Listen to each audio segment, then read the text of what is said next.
Let us pray. As we gather this evening in this council chamber, let us bring before our God, in both thought and prayer, the many and diverse individuals and communities we represent across the borough of Merton. We give thanks for the many excellent things that happen across this borough, especially for the present lively chaos and joy that hosting the All England Lawn Tennis Championships brings. We give thanks that we have resources to develop our myriad borough services year on year with new approaches and initiatives that benefit our communities.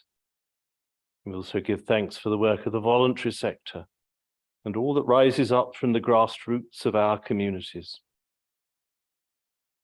We pray that we may be inspired to encourage goodness, equity, and compassion in all our dealings in our wards, in our council committees, and especially in our decision-making this evening.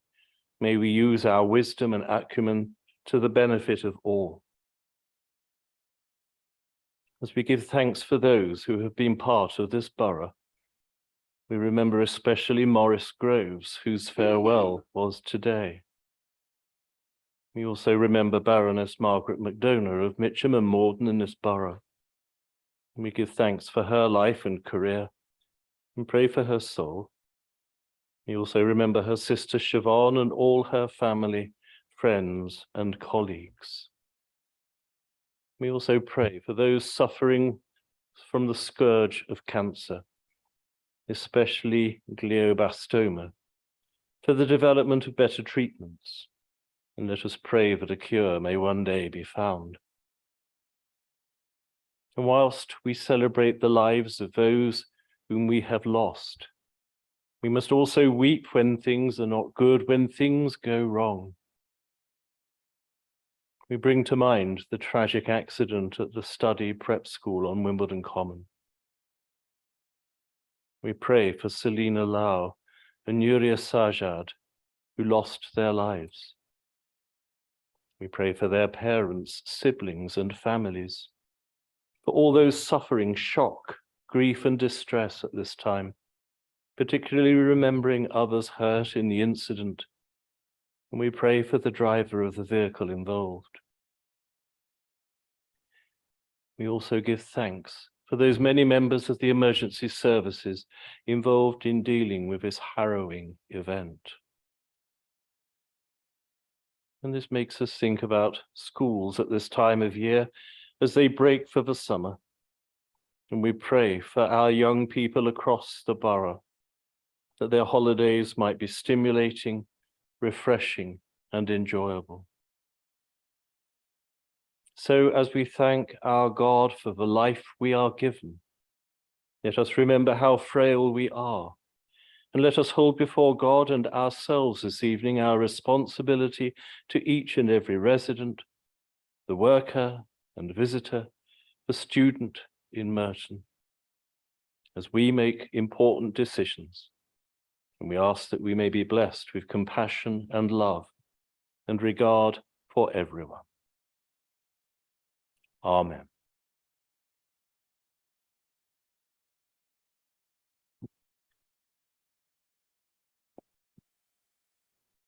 Thank you. Please be seated. Thank you. Thank you, Father David. That's great. Thank you. Yeah, lovely. So, welcome to this meeting of the Council. Please note that this meeting is being live streamed on the Council's YouTube channel.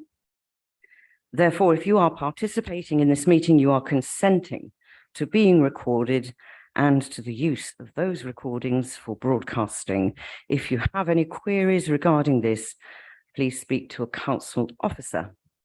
There are no fire drills scheduled this evening. If the fire alarm sounds, please leave the building immediately by the nearest available fire exit.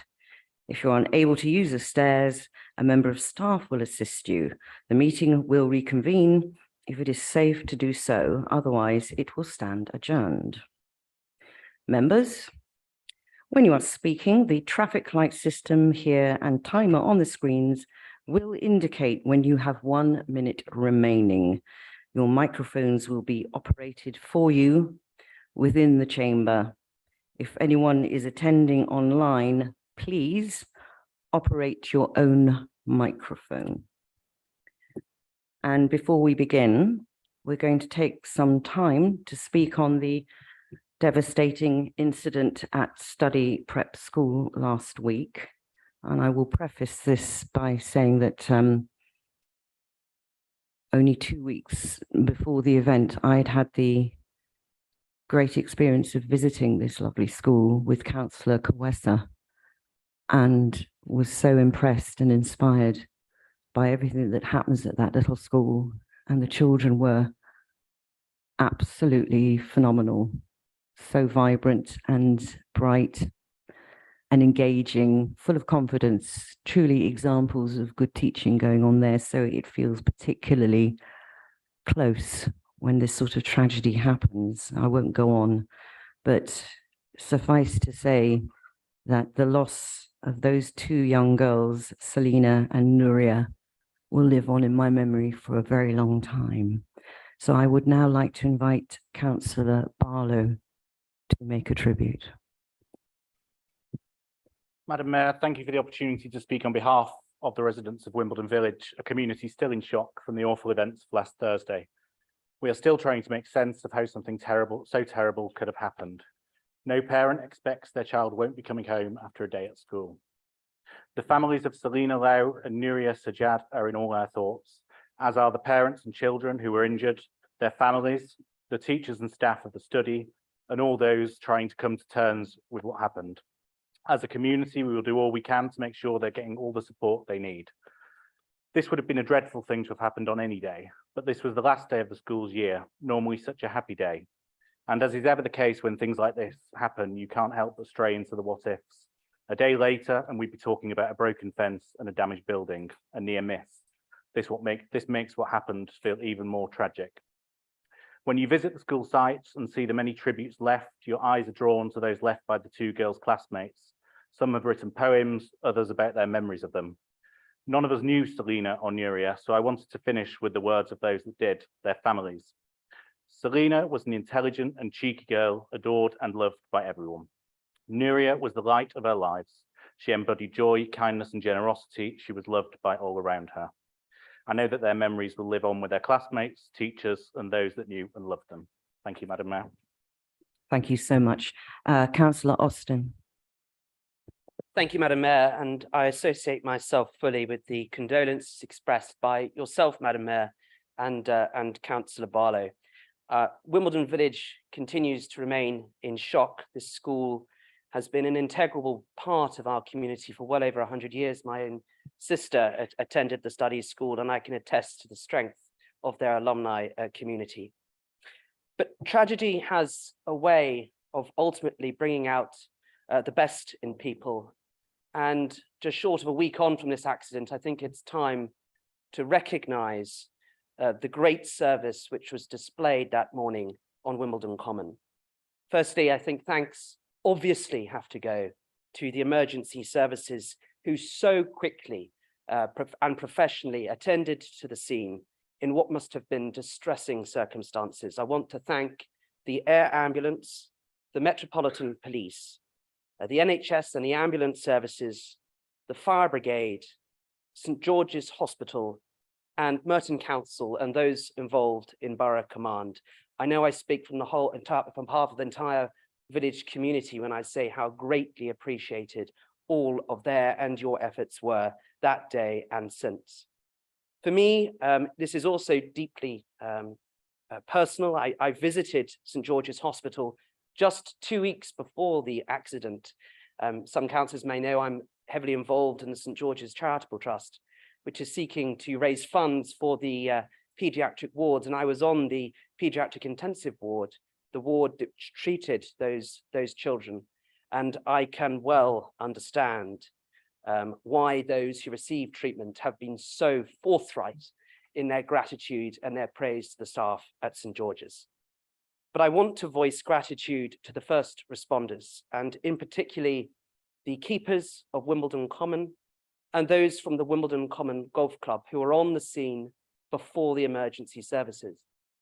And I've been briefed by them about the graphic and distressing scene which they attended to. And let me underscore to council how much we owe those individuals a very deep sense of gratitude and a sense of responsibility.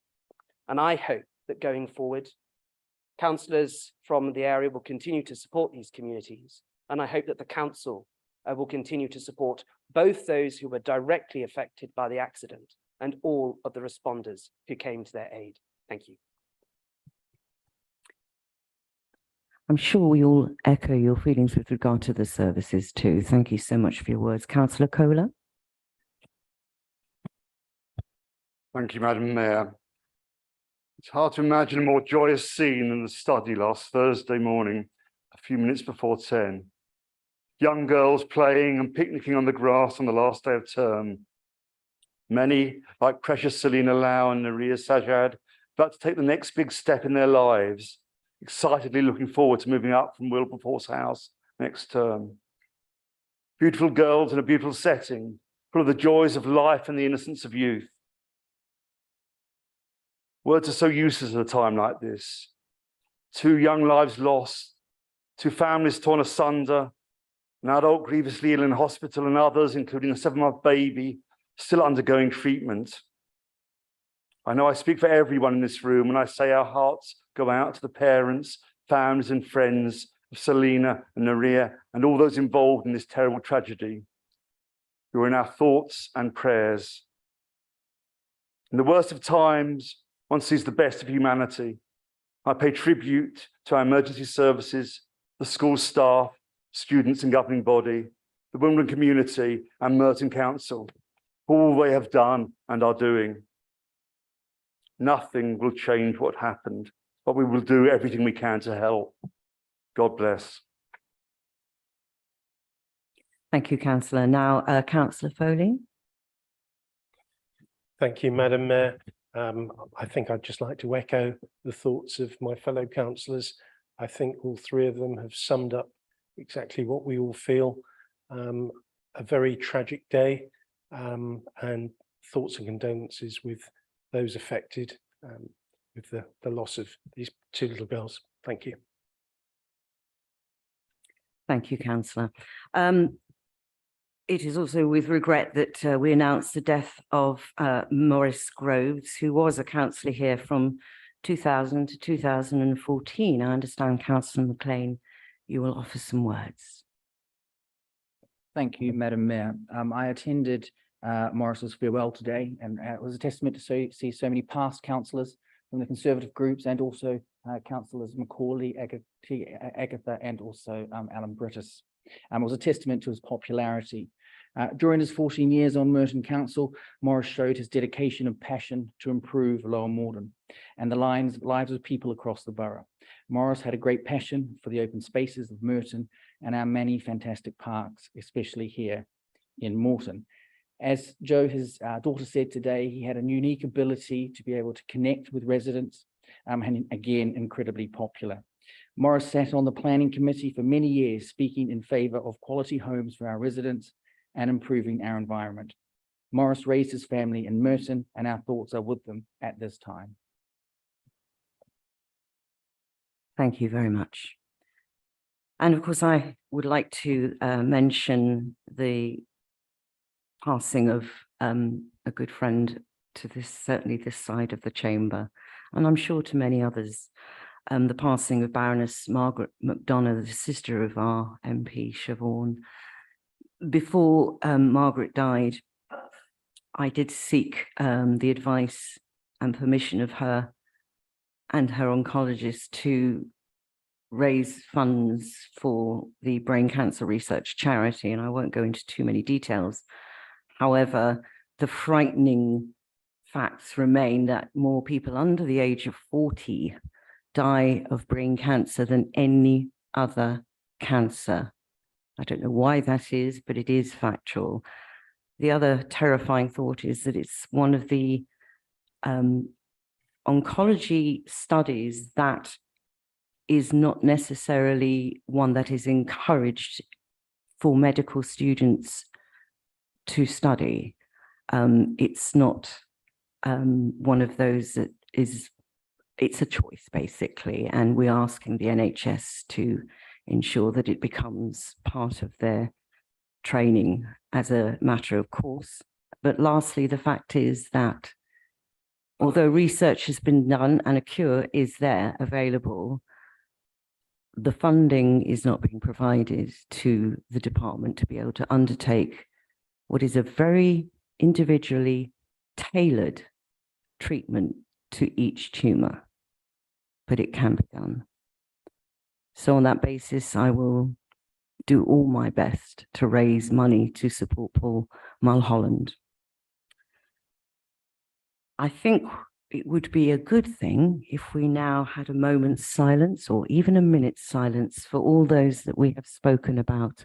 So if I could invite you to stand, let's do that.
Okay, let's crack on with some business. Could I just iterate at the very commencement of this that I am a tad hard of hearing, oddly. Probably too many years spent in the music industry, standing next to PA systems that have blasted my eardrums. So if I can't hear you very well, I might have to say to you, closer to the mic and don't speak so quickly. And this applies to all members of the House, and I'm sure I won't have to remind you. So do we have any apologies for absence, Councillor Beam?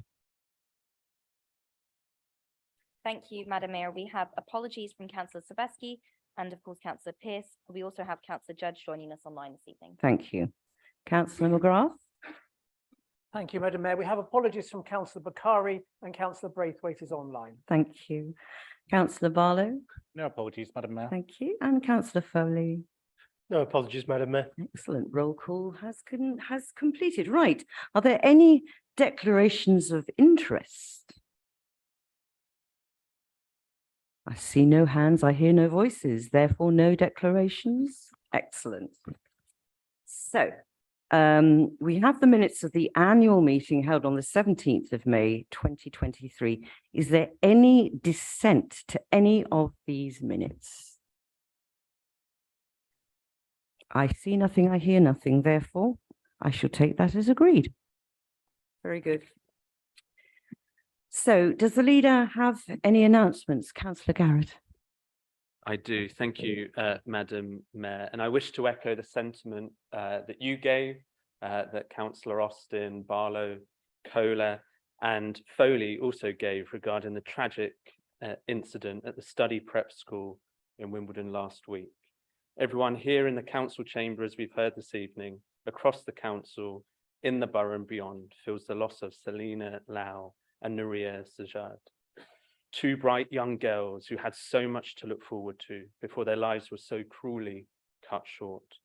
All my thoughts are with their family and friends, those who were injured in the accident, and the other young girls and school staff who witnessed the awful scene.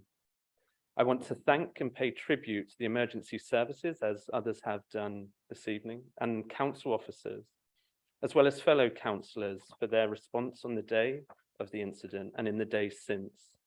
I know that their hard work, dedication and sensitivity has greatly been appreciated. As a council, we will continue to do everything we can to help this tight-knit community in their grief and recovery over the coming days, weeks and months. They remain in our thoughts and prayers. I also want to add my condolences to the family and friends of former Councillor Maurice Groves, who, as you mentioned, passed away recently and whose funeral was today. Mr. Groves served the residents of Lower Morden faithfully for many years, and we are thankful for his public service. Madam Mayor, it's been almost a year since the tragic incident at Galpins Road, where a 4-year-old girl, Sahara Salman, was sadly killed, and several other residents were injured. We continue to provide longer-term support to those affected through our community assistance team, particularly to those 24 households who remain displaced. As a council, we will continue to do all we can to offer vital assistance and support to everyone who has been affected by the incident, including those who are yet to return home. As we approach 1 year on from this tragic incident, we are in communication with local residents in regards to how they would prefer to mark this anniversary. And we are determined to be respectful and, most importantly, be led by the wishes of the community in what we do. The thoughts of everyone here in the chamber remain with those who have been affected by this tragic incident. And as you mentioned earlier, we recently received the sad news that Baroness McDonough of Mitcham and Morden passed away on the 24th of June. Over the past weeks, we've seen and read many touching tributes and stories about Margaret and the enormous impact she had on the world of politics as we know it and the world of business. And these stories of Margaret's wisdom, kindness and generosity have brought comfort to many of us here in the chamber this evening, who are proud to have her in our lives as mentor and inspiration, but most importantly, as a friend. Margaret is part of the fabric of this borough. She grew up and made her life with her sister and our Member of Parliament for Mitcham and Morden, Siobhan. And in her later years, she sat in the House of Lords, proud to be the Baroness of the area where she grew up. We will all miss Margaret greatly, and I hope that we can keep her memory alive through focusing on the hope and opportunity we can offer through the service we give to our community. Madam Mayor, I was delighted to be able to attend Mitcham Carnival last month, which was back for the first time since 2019, thanks to the hard work of Andy Butcher, Charlie Shakespeare, Councillor Stringer, and so many people in the community, council officers and councillors, for all they did to make it happen. More than 5,000 people turned out to the carnival, which is fantastic. And I can't wait to see it back again next year, even bigger and even better. And Madam Mayor, following the announcement that Merton secured the funding for the biggest refurbishment of park tennis courts in the country, I'm really excited to see that many of the courts are now complete in time for the summer holidays, with many more nearing completions, including with new pickleball courts. And I'm especially pleased that we've been able to protect free play where it already exists. And finally, Madam Mayor, I just want to take a moment to pay tribute to Louise Round, who will sadly be leaving Merton at the end of the month. Thank you, Louise, for all the work you have done and support you have given us both here at the council and leading the South London Legal Partnership. We wish you all the very best for the future. Thank you.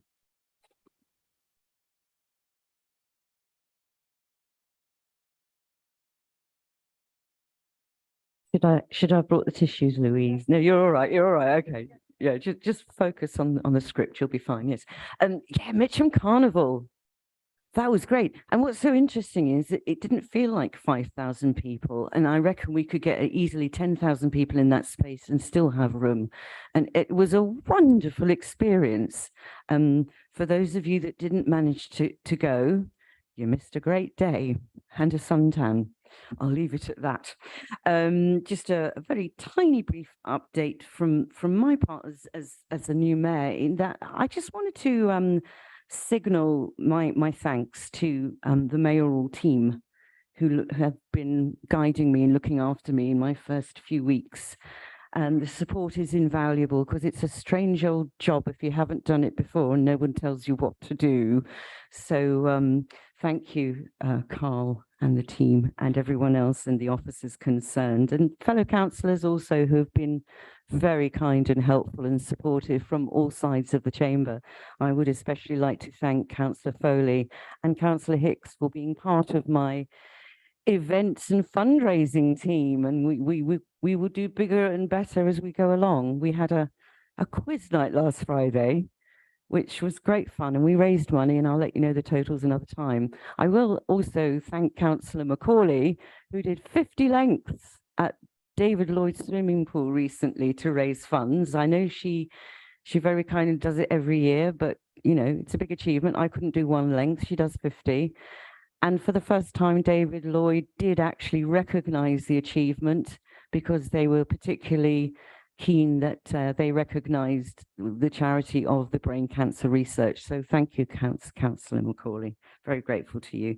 The next fundraiser will be, if I can get a date out the cricket club, a cricket match in September. So dust off your whites, rub your red cricket balls, or whatever the expression is, get your bats out, and let's have a great game of cricket in September. Right then. So the next item is public questions, and you have a list in front of you of 17 questions from members of the public. Answers have been provided by the appropriate cabinet member.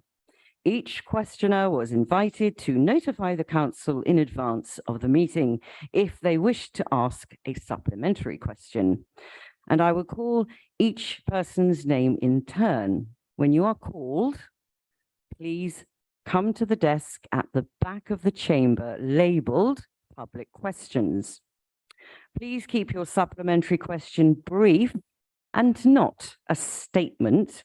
And please note that you are able to ask one supplementary question. And the first one is from Malcolm Green, who I believe is on Zoom. Are you with us? I am. Good evening, and thank you very much. First, may I express my gratitude to the councillor for his reply to my written question.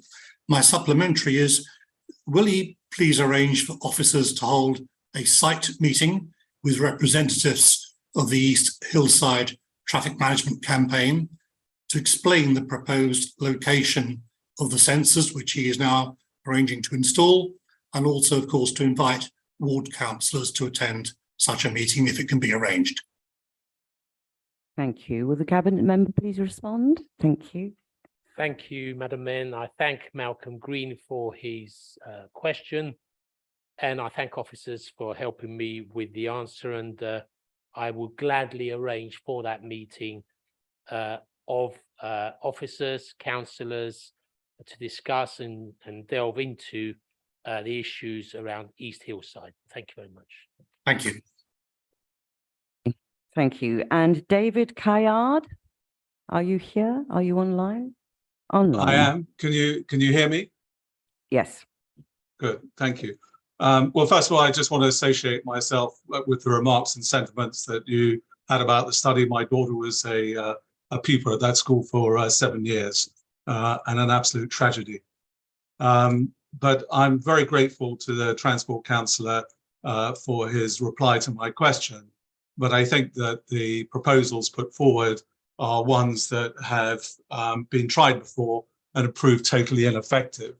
And so my question to the councillor is whether there is an opportunity to engage directly with the skip companies in Wimbledon to ensure that we have much better driver behaviour so that the speeds on Alexandra Road are kept down. If you walk along the pavement, it's pretty frightening.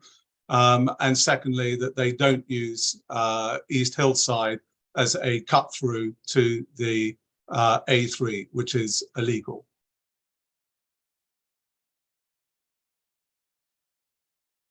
I thank David Callyard for his original question. Thank officers for helping me with the answer. And yes, as someone who was involved with the Small Business Federation, I have huge empathy as well with small businesses, But yes, I think that is a good opportunity to sit down with them and see whether we can resolve this. And I'm very happy to invite David to that meeting, and I'll ask officers to arrange same. Thank you very much. Thank you, councillor. And James Markham on Zoom. Thank you. Yes, good evening. Can everybody hear me? Thank you very much for the invitation to follow up with a supplementary question. Thank you to the councillor for the answer that I received prior. I just would like to ask a supplementary question which hinges on the statements made in the answer from the councillor. The reality is that parking on the pavement in Woodside on both sides only occurs between Rostrevor and Leopold, or number 107 Woodside factually. If that south side parking was removed, that would have three consequences. One, it would improve the statutory compliance with the width of the footpath on the south side of Woodside, so that families and wheelchair users can use that footpath easily. Secondly, it would stop a two-lane traffic flow on Woodside. And Woodside, because it has a two-lane traffic flow and is parallel to Alexander Road, which, as we know, is a London distributor road, quite obviously Woodside gets used as a substitute for the London distributor road. If Woodside was a single-lane road, which would make it consistent with Kenilworth, Rostrevor, Bernard Gardens, and many other roads. Sorry, could you just limit it to a question rather than a huge, great essay, please? Sorry, the question is simply if the councillor would consider removing pavement parking on the south side of Woodside, or explain the justification for doing so on a residential. Thank you. Councillor. I thank Mr. Markham for his original question. Thank officers for helping me with the answer. I can't commit to anything, Mr. Markham, in terms of Woodside. I am lobbied regularly from residents of Woodside. What I can commit to is meeting with you to discuss your concerns, your ideas for resolution, and then take it from there. Thank you. Thank you very much. Thank you. And finally, we have Dickie Wilkinson here in chamber. Thank you, Councillor Judge, for his very full response, which can be boiled down to this council has not done anything in Morden since the money was allocated.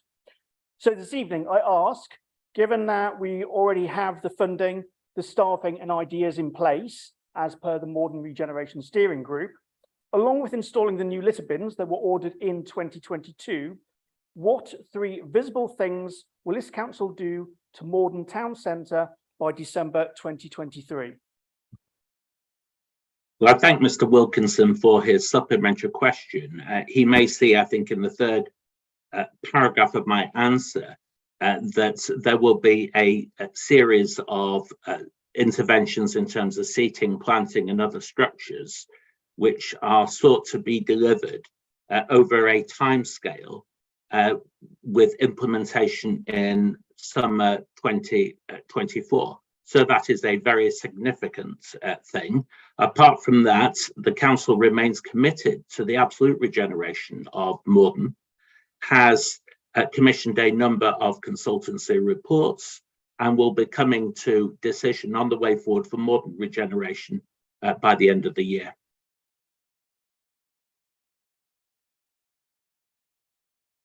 Thank you very much. We now move on. We now arrive at item 6, councillors' questions to cabinet members. These have been published along with the responses from cabinet members.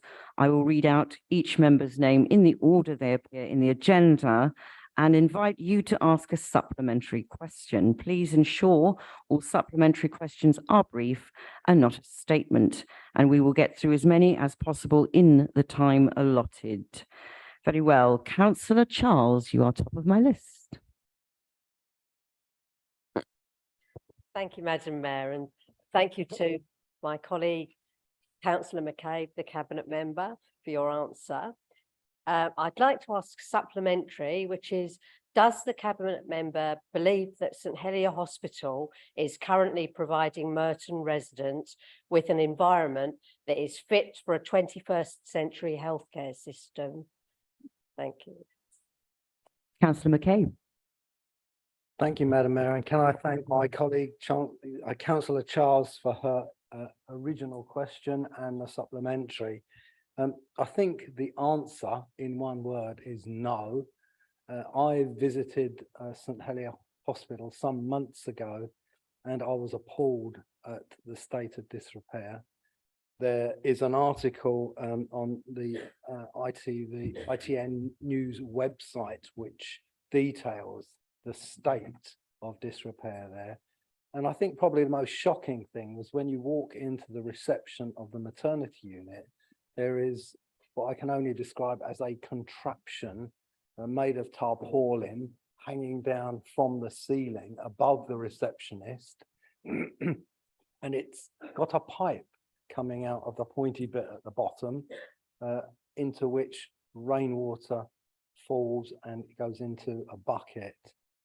That's just one of many things that are wrong. And I think the problem has been that over the years, there's been so many efforts to reorganize and close down bits of the hospital that the people that are responsible for its maintenance have probably thought what you and I would is what's the point in spending money on this place? Well, the point is that our residents deserve better and they need to do better. And now that this proposed new hospital in Belmont has now been delayed again and won't be built till at least 2030, it's time they got their money out and started providing decent healthcare.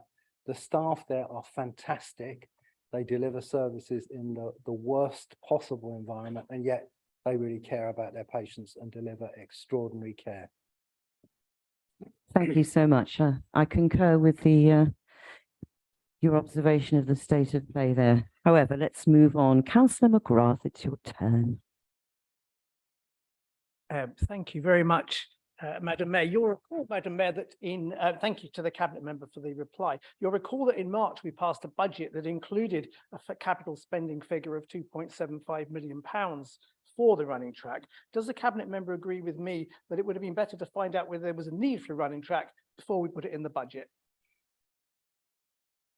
Councillor Cooper-Marbia. Thank you very much to Councillor McGrath for his original question and for his supplementary question. The proposed track is still in its early stage and we've got yet to do feasibility study. But you can see the attraction of having a track that will be right in the center of the borough, and it will increase accessibility for everyone else. And that's what we're trying to do. But we as I said, it's just still yet in the early stages, and we are looking into that. Thank you. Councillor Patterson, 'tis your turn to be on your feet, sir. Thank you, Madam Mayor. And thank you for the Cabinet Minister's answer. We Conservatives have repeatedly put the case for a local plan that local residents had confidence in, and not the one forced through by Labour and the Liberal Democrats, which has led to inappropriate development across Merton and in particular in Burlington Road and St George's East. Why is the Cabinet Member so keen on building mega towers, particularly in Mitcham and Collier's Wood, and yet so slow, despite the fine words that we heard earlier, to redevelop Morden Town Centre? Thank you so much. Councillor Judge. Well, I thank Councillor Patterson for his supplementary question. His consideration is simply wrong. We're not keen on building massive towers as such. We have a local plan that has been widely consulted upon and has gone through a detailed examination by government inspectors. There have been supplementary issues raised during the whole examination Those have been answered, and we await the government inspector's response to our question. I'm never clear whether Conservatives are in favour of building any housing anywhere, or whether they will simply object to every application that comes forward. I would remind this council that Michael Gove himself has called Britain's housing system broken, saying we desperately need more homes to bring ownership within reach of many more people. But the management of mortgage rates has put paid to any chance of that, and so has, in many cases across the country, objections by Conservatives to the building of new homes locally. And the consequence of that is that home ownership is going backwards in this country. And housing consultants anticipate another 580,000 people are likely to find themselves homeless. So this is an awful prospect for young people and young families in particular who desperately need a change of government. Thank you. Thank you very much. And now Councillor Akajina.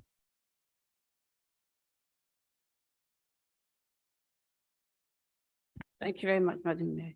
I'd like to thank the Cabinet member for her response, and I'd like to ask her, what other events and projects are the council supporting to build on our great community spirit in Mitcham? Councillor Stringer. Thank you very much, Madam Mayor. I'd like to thank Councillor Akajina for her continued commitment to Mitcham and to its community, and her many, many hours of volunteering, including helping to make the carnival a great success. And please can I reiterate my thanks to everyone who was part of that, many people on this side of the chamber, but also from the other side and beyond. If I'm allowed to single out somebody, Councillor Martin was there very, very early in the morning helping us set up, and Councillor Matthew Willis was there all day in the blazing sunshine with a very, very hard job managing people coming in through the main gate. So thank you to everybody. But there's lots else going on over Mitcham over the coming months, including many community events. So at the Cannons, there's an arts festival which is opening from this weekend and will be throughout the August. There's tennis that you can watch on the big screen. Tennis isn't just for Wimbledon. Come down to the Cannons lawn. There's a sustainable fair going on the 29th of July. All of these are things that we as a council are supporting and working with the community. And then we've appointed the town centre manager, and we'll be appointing a market manager to try and breathe even more new life into what is a thriving community and make it really live up to its promise. Thank you. Exciting times ahead. Councillor Oliver, it's your turn. Thank you, Madam Mayor. I hope you can hear me. Thank you to the Cabinet member for her answer to my original question. My supplementary is, you state in your Cabinet paper that you've had consultations with 100 local groups with respect to sport that have helped shape your plans. Can you share with us what plans you have for golf, particularly junior golf? Thank you. Councillor Cooper-Mulvey. Thank you very much, Madam Mayor, and thank you for your original question and your supplementary question. I can assure you that we want to increase the offer that we have in the borough for sport. And your original question was about Dean Jeeves, and we did work with him to try to offer him an alternative, as my response said, but it was not to his liking, and he decided to look elsewhere. We are still available and willing to work with him, and we are, as I said, wanting to increase the number of sporting activities and options in the borough. In terms of golf specifically, I won't be able to tell you exactly what that would look like, but I can assure you that we'll be looking to make sure that where the opportunities are, that we'll make sure that it's available for everyone else to take part. Thank you. Councillor McLean. Thank you, Madam Mayor, and I thank the Cabinet member for the response. However, the grass verges, not where the bulb planting is, are a complete mess, and the gutters and gullies are frankly a disgrace. This has been the case every summer and not simply this year, so I'd ask the Cabinet member to meet me in Cannon Hill so that we can walk around and inspect the ward. I suspect that it's going to be the same in Lower Morden and also in West Barnes. Thank you. Councillor Irons. Thank you, Madam Mayor, and thank you, Councillor McLean, for your question and your supplementary. I'm always happy to visit you in Cannon Hill, as I've been to your ward with your ward colleague on a couple of occasions. However, I would like to just reiterate in the response that you received, We have caught up with our grass cutting. It took a little time to catch up with it. And there were a lot of bulb planting occasions in your ward, and that meant we couldn't get in there early to cut down those daffodils. We wanted to let them grow. And we're also adopting more wild ways in our borough. So we're changing the way we manage our grass verges and things like that, so that we can, you know, increase biodiversity. But I'm always happy to come and speak with you and meet with you in Cannon Hill. Sounds rather pastoral and lovely, doesn't it? Councillor Willis-Croft. Thank you, Madam Mayor, and thank you to the Cabinet member for her original answer. But I'm interested to hear more about how our new equality, diversity and inclusion strategy is proposing to support veterans and whether other disadvantaged groups will be included. Councillor Stringer. Thank you very much, Madam Mayor. And I'd like to thank Councillor Willis-Croft, not just for his question, but for his support for our work with veterans. Councillor Dennis Pearce has for many years been a fierce advocate for veterans' rights. And in his absence due to illness, James has stepped up with an equal passion. At Cabinet this coming Monday, we're going to propose starting a consultation on new equalities, diversity and inclusion strategy. And one of our proposals there is that alongside the 9 groups named in the Equalities Act 2010, that we as a council explore how we can support other groups who face barriers and challenges. So this will include, for example, considering the impact on them whenever we are undertaking an equality and impact assessment. So these groups and characteristics are care experienced young people, as previously discussed in this chamber, one-parent households, those from low socioeconomic status, and armed forces veterans. So we really look forward to the responses to this consultation on our strategy. Thank you. Thank you. Councillor Rice. Thank you, Madam Mayor. Thank you to Councillor McCabe for the initial answer to my question. Good to see a list of initiatives being provided, half of which were down to Liberal Democrat action and us pushing for action. So thank you for confirming that. I do think there's an area that's missed out, and that's immunizations. We had a report last month. Merton is frankly appalling in this respect. We have a target of 85% for flu jabs. We only get 67. It's going down year on year on year. It's not good enough. It's particularly bad amongst the Black, African and Caribbean community. And I just don't think we're doing enough in that respect. I'm sure you'd agree with me that this is an important area for us to address, but I'm interested to know what we're going to do to improve the situation. Thank you. Councillor McCabe. Well, thank you, Madam Mayor, and I'd like to thank Councillor Rees for his original question and his supplementary. I think the Liberal Democrats form the view that that they are running the authority, and everything that happens in Merton is as a direct consequence of them sending out notes to their supporters saying, we've done this and we've done that. The reality is that much of what we do in this field, there is common ground, and you know, there isn't an argument. And certainly I would draw your attention to the fact that in my reply, it said, including. We couldn't possibly cover all the areas in an answer. We'll be here all night. Yes, of course, that's an important issue. It's something that we will be taking up with our colleagues in health. And I think that the reality is that if you ask people from health whether they hear from me about issues that affect the people of Merton, they will tell you they hear from me far too often, because I'm in their faces saying that this isn't good enough for the people of Merton. And I'm glad that when we do that, we are joined by your colleagues who also work and contribute to the health field. Marvellous. And the final question, Councillor Skeet. Thank you, Madam Mayor. I would like to ask the cabinet member, it is great that we will broaden the spectrum of sporting opportunities for everyone. But in a cost of living crisis, how can we encourage residents to get active without any cost to them? Thank you. Councillor Cooper Marbia. Thank you very much, Madam Mayor, and thank you to Councillor Skeets for her original question and her supplementary question. One of the main reasons for the Borough of Sport is to provide free sporting activities for people under 16 and people above 65 and older. So we are making sure that that happens. We have invested money and working along with the LTA into tennis courts. And so people will have free tennis lessons there. Those courts that had free lessons will continue to have free lessons there, and people will just need to book their free classes. We have this summer kids swimming for free in all of our leisure centers right across the borough. Also, just remember that we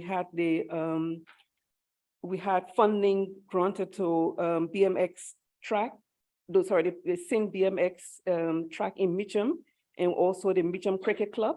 So that's also the Borough of Sport investing. We also secure funding for 23 schools in Merton to put up sporting activities and also to make their facilities available for people. We also looking to have park runs in Morden and in Mitcham, so those will all be free, and we also have park run in Wimbledon, so we have those free activities across the borough. And can I also say that we have up to 450 free classes a month in our libraries. So all 7 of our libraries have classes in there that people can book, all free of charge. And whilst I'm here, can I also just congratulate our team, the London Youth Games. So Merton, when we started this last year, Merton was at number 29, and we ended up this year at the 11th place. So we've moved up and we've won the most improved borough. So, so that's being active and encouraging people to also be active, and it's all free of charge. We have Sean McGuinness, who is our organizer, who did a brilliant job in organizing this for us. And so, yes, so we are working to make sure that people have free physical activity and sporting activity. Thank you very much. Thank you so much. We're now going to deal with the strategic theme main report, which is on building a sustainable future. I'm going to invite a cabinet member to present and then seek a seconder. We will then take the councillors' questions to cabinet members on the strategic theme. We will then take the amendments to the strategic theme report. I will then invite any members that wish to speak on the debate to do so. Finally, we will then vote on the amendments and the main report. Councillor Irons, please present the strategic theme report. Thank you, Madam Mayor, and I want to thank officers for their work on this report. Madam Mayor, our nation faces 2 great crises: the climate crisis, which threatens our way of life, the fabric of our communities and our collective future, and the cost of living crisis, which threatens our way of life, the fabric of our communities and our collective future.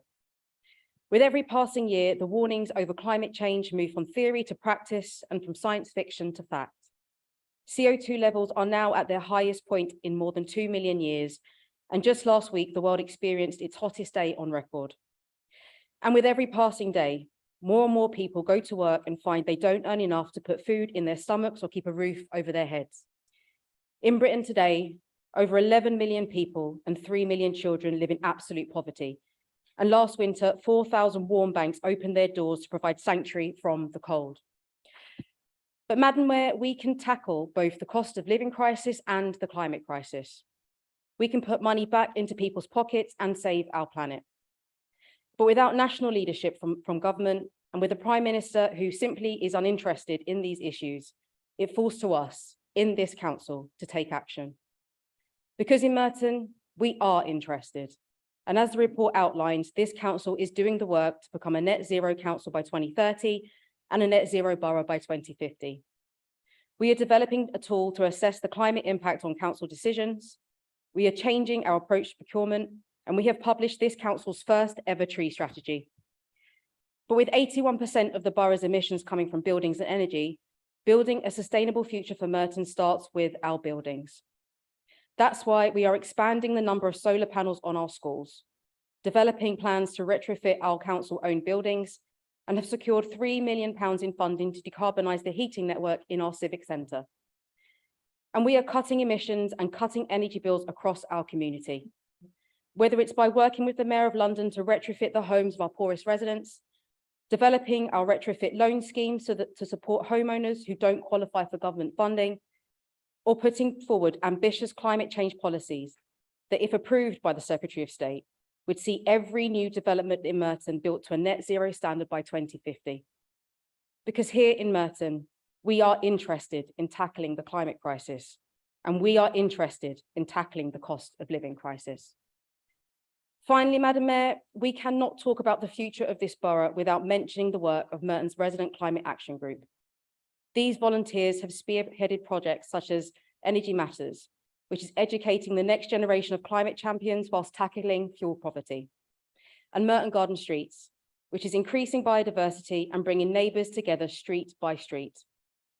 These resident-led projects show the power of investing in the talents of our community. So I'm delighted to announce the creation of our Community Climate Action Fund, which will support the development of community-led projects here in Merton. So, Madam Mayor, let us continue to be interested in tackling the climate crisis. Let us continue to be interested in tackling the cost of living crisis. And let us continue to build a sustainable future in Merton. Thank you. Thank you, Councillor. This is being seconded by Councillor Alan Brittis. Madam Mayor, air quality is getting better in the borough. However, there are still some areas that exceed the national objectives, as with all London boroughs, and these are around busy and congested town centres. The good news for the borough's residents is that we've been doing some interesting, innovative projects funded externally through grants and non-revenue work streams, always pleasing to the Finance Cabinet member. Madam Mayor, we turn to innovative project number 1, Breathe London and Vivacity Monitoring. This project included installing 68 new real-time monitors throughout the borough, gathering data on very fine dust. The project provides a picture of this pollutant in detail, not seen before, and gives us a basis for planning our new air quality action plan. We've also kept 20 of these monitors active in key locations like schools and in other busy areas. Madam Mayor, we turn to innovative project number 2, Weir Road Waste Site and Pollution Control. This project was around using technology to help waste sites understand and mitigate their impact on pollution. We installed monitoring in the sites and in the local area and used a trigger mechanism via an app and data platform to advise when sites are polluting and what activities these are. It then sends a message in real time to the sites to address the problem. Over a period of time, it allows for the sites to understand the activities that generate pollutants and dial in their mitigation. For the businesses, it's great for them, so they can identify activities and put in cost-effective measures. The results, Madam Mayor, have been spectacular. Madam Mayor, time for a history lesson here. 10 years ago, in 2013, we were named the best achieving council by the Municipal Journal. Tonight, 10 years later, I can report the same learned journal, the Municipal Journal, has commended us highly for this innovative project at Weir Road. Madam Mayor, we now turn to the third and final innovative project, London Low Emission Zone for construction. This is a multi-award-winning project we've been delivering for many years, a world first and for all of London's boroughs since 2019.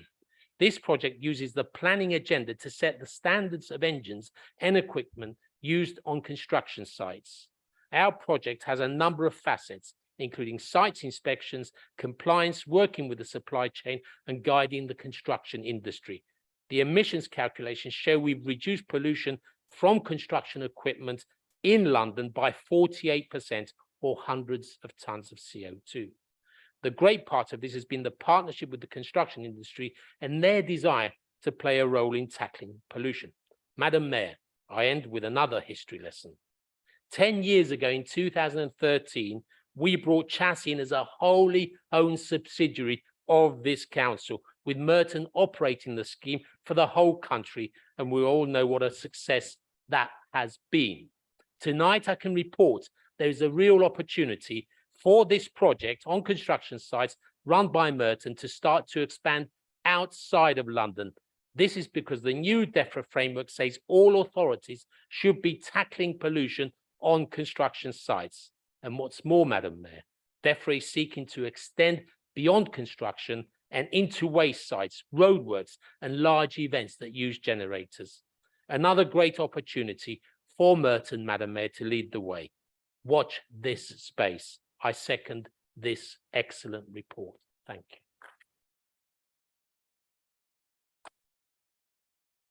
Thank you. I always enjoy a good history lesson, has to be said. So we now will take councillors' questions on the strategic theme and then continue with the debate. The first is Councillor Mundy. Thank you, Madam Mayor. I'd like to thank the Cabinet Member for his speedy work on active travel in Merton. Can the Cabinet Member confirm 2 areas of policy for me? First, in relation to the record take-up of Human Forest offer in Pollard's Hill, are there plans for more cycleways of this in this part of the borough? And second, would the Cabinet Member provide further details on the growth of bike hangers in wards in the Easter Borough, including Pollard's Hill, please? Councillor Andrews. Thank you, Councillor Mundy, for your original question, and thank you for your supplementary. Now, this administration has allocated funding to explore improvements to the street network around Pollard's Hill to encourage greater active travel choices. The project is intended to start late 2023, dovetailing with our walking and cycling strategy, and that will include bike hangers. With regard to the launch of Human Forest e-bike hire in the borough, we've now received stats on usage and uptake in Merton. This makes great reading. In May, there were 3,733 journeys made on Human Forest bikes in Merton, up from 391 in April. Average trip distance was 2.2 miles. Average trip duration was 16 minutes. All the trips in May add up to a distance of 8,395 miles traveled, saving 1.4 tons of CO2. And from the heat maps provided by Human Forest, and I can share these with everyone, the most popular area in the borough for starting and ending trips is in Pollard's Hill. Thank you very much. A daft question, but I have one of these glorious adult tricycles. I don't know if you've ever seen them. They're wonderful things. I used to ride it around Croydon and attract far too much attention. But it strikes me that as a more elderly person such as I might be interested in Human Forest trikes, just an idea. Anyway, we move on. Councillor Gould. Thank you. Thank you for the Cabinet Member for her reply. As the Cabinet Member did not answer the question in full regarding local blue infrastructure for rivers, streams, lakes and ponds to ensure Merton's bodies of water are accessible and healthy for wildlife and people, could she confirm that she will be voting in favour of our strategic theme amendment tonight? Councillor Irons. Thank you, Madam Mayor, and given that the councillor thanked me for my answer, I'm not quite sure what was missing. Just to reiterate, we are planning ahead for flood mitigation and doing flood risk assessments of water doesn't just stay in our rivers. Our real concern is it flooding over. So I look forward to your contributions to the debate later, and I will vote accordingly. Thank you. Councillor Holden.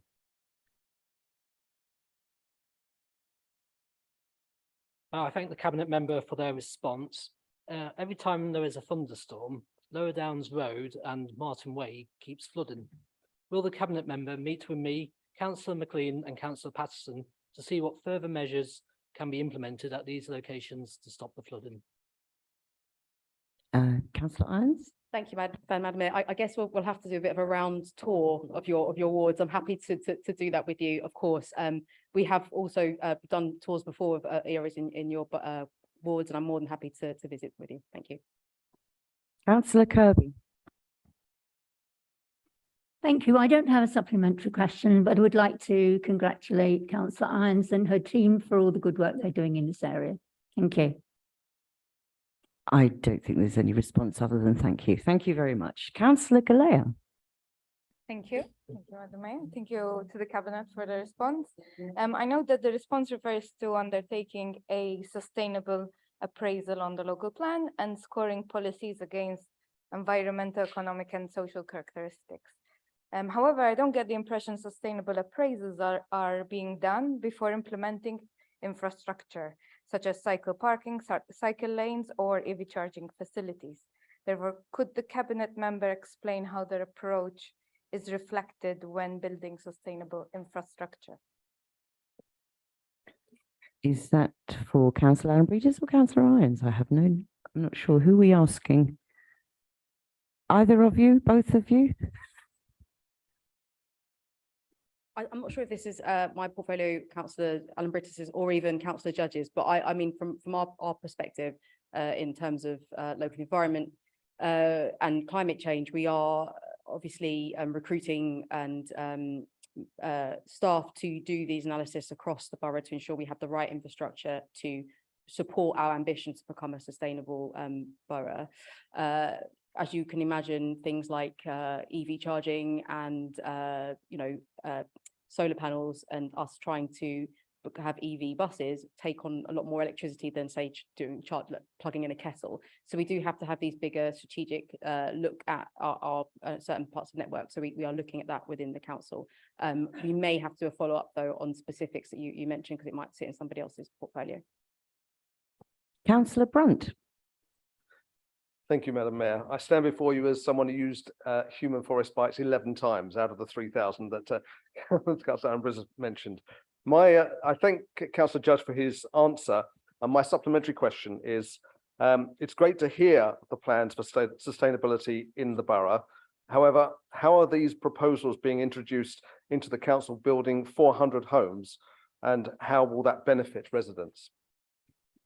Is that for Councillor Judge? Is he online? It is. I thank Councillor Brunt for an excellent supplementary question.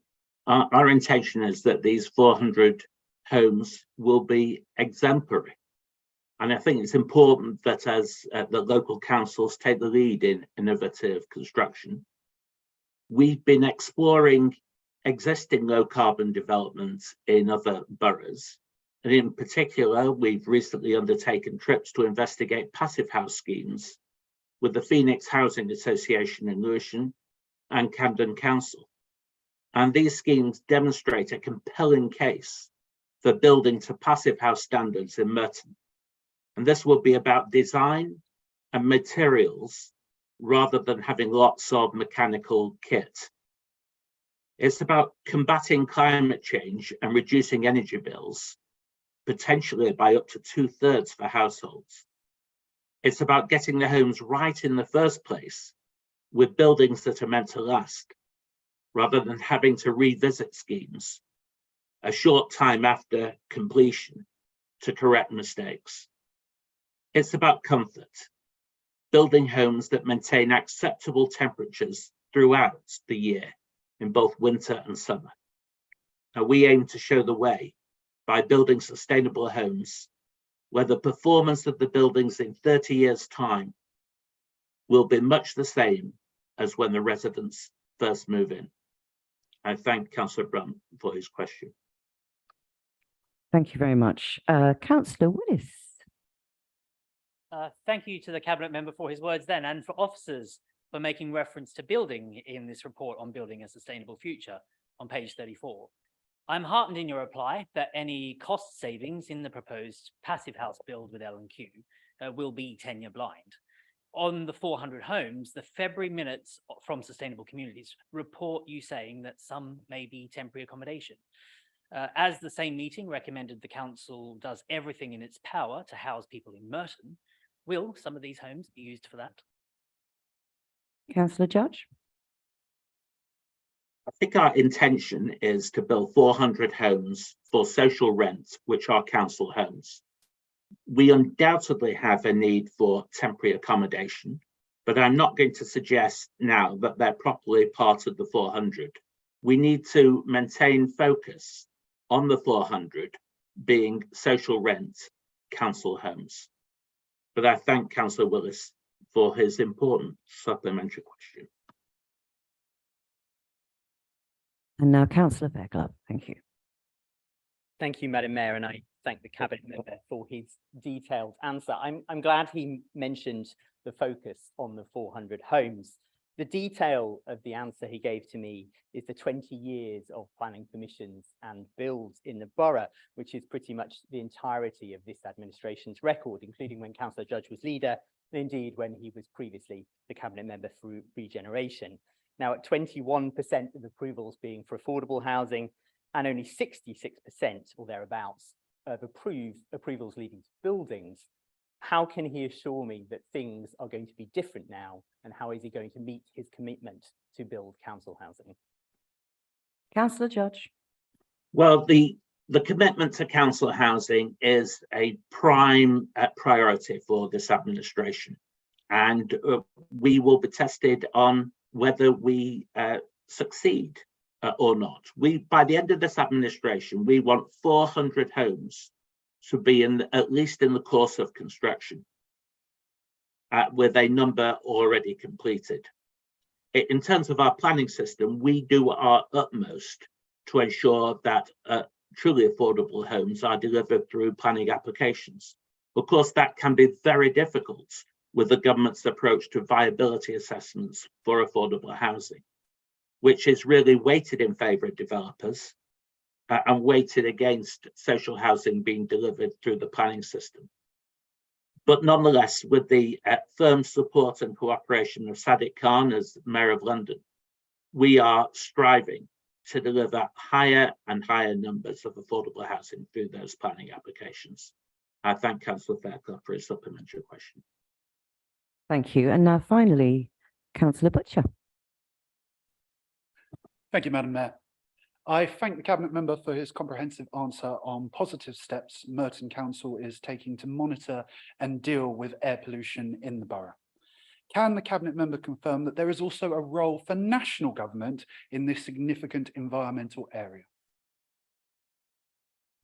Councillor Breeders, thank you. Thank you, Madam Mayor. I want to thank Councillor Butcher for his original question, thank officers for helping me with the answer, and thank him for his beautifully guided supplementary question towards me, giving me an opportunity to comment on this national government. Of course, there's a huge role for the national government in this area, but like in all other areas, the Tories in Westminster and Whitehall are all failing miserably. For example, in April 2023, DEFRA announced a formal consultation on its air quality strategy. This consultation ran for a paltry 10 days just after the Easter holidays. Responses to the consultation indicated the government strategy lacked ambition. It was truncated and it pushed actions to local authorities. It's unclear at this time if there will be further updates on central government support. Madam Mayor, local councils can't resolve the problems of air pollution alone, as many levers are outside our control. That said, Merton will play an active role. So, Madam Mayor, air pollution also needs to be addressed by central government too. Central government does have a role to play, but this government is only interested in navel gazing, a nasty habit they inherited from the Liberals opposite when they were both in that shameful coalition of 2010 to 2015.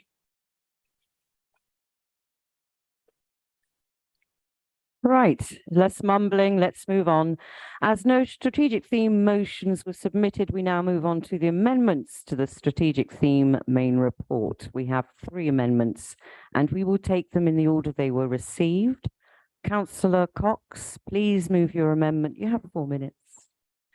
Thank you, Madam Mayor. I oppose the amendment to suspend the installation of any ULEZ infrastructure on the London Borough of Merton's highway assets with immediate effect until after the 2024 mayoral elections. I spoke to a resident on the doorstep. He said, I'm 85, I'll be 86 soon, and I can only walk 50 yards. I don't have anyone to look after me, but I use my diesel car every day to get the supplies that I need. I can't afford £12.50 a day. What am I going to do? He broke down and cried. I met a family, the mother and father. They were no longer living together, but co-parenting. And they had an old diesel car, and I told them about ULEZ. In shock, the father said to me, "So it would cost me £12.50 a day to visit my children. I can't afford that. How am I going to be able to visit my kids?" Many tradespeople in Merton, they have told me stories of incurring bills of thousands of pounds to replace their vehicles. And for many businesses, this will be a step too far. They will be forced to close. And this is the appalling situation that the Labour Party's mayor has put our residents and businesses in. And the answer to these residents is to vote Conservative, and we will vote. We will scrap the ULEZ expansion. We are the only party that are proposing to scrap the ULEZ charge and are calling out the proposed expansion for what it really is, which is a stealth tax. We are advocates of cleaner air, but the ULEZ expansion will have a negligible impact on emission levels, and there are other, fairer, more environmentally beneficial routes to improving cleaner air, such as a fully electric bus fleet, or the mayor could redouble his efforts to live up to his promise to plant 2 million trees in London. And Labour knows this is true. Their own MP, Siobhan McDonough, has publicly announced just last week she does not see how the ULEZ expansion is fair or right. Does the Labour Party sitting in council tonight disagree with their own MP? Does the Labour Party believe that burdening our most vulnerable and poorest citizens with an additional tax is right and fair? And going back to the stories of our residents that I shared at the start, does the Labour Party propose our residents who are elderly and vulnerable, and one in particular who cannot walk 50 yards, should now be without transport that is needed to care for themselves and to get their daily supplies? Does the Labour Party believe that hardworking parents who no longer live together should now not be able to afford to visit their children in each other's homes as often and as freely as they would have liked? Any party that thinks this is fair and proposes the installation of the ULEZ infrastructure when there are other alternatives to achieving cleaner air is a monstrous party. I call on the council to support the Conservatives and suspend the installation of any ULEZ infrastructure on Merton Highways assets with immediate effect. Thank you. Thank you so much. This amendment is being seconded by Councillor McLean. Do you wish to speak? Thank you, Madam Mayor. I'd like to second the motion and also reserve my right to speak. Okay, thank you very much. Lovely. So we now move on to the Liberal Democrat Amendment number 1. Councillor Gould, would you like to move your amendment, please?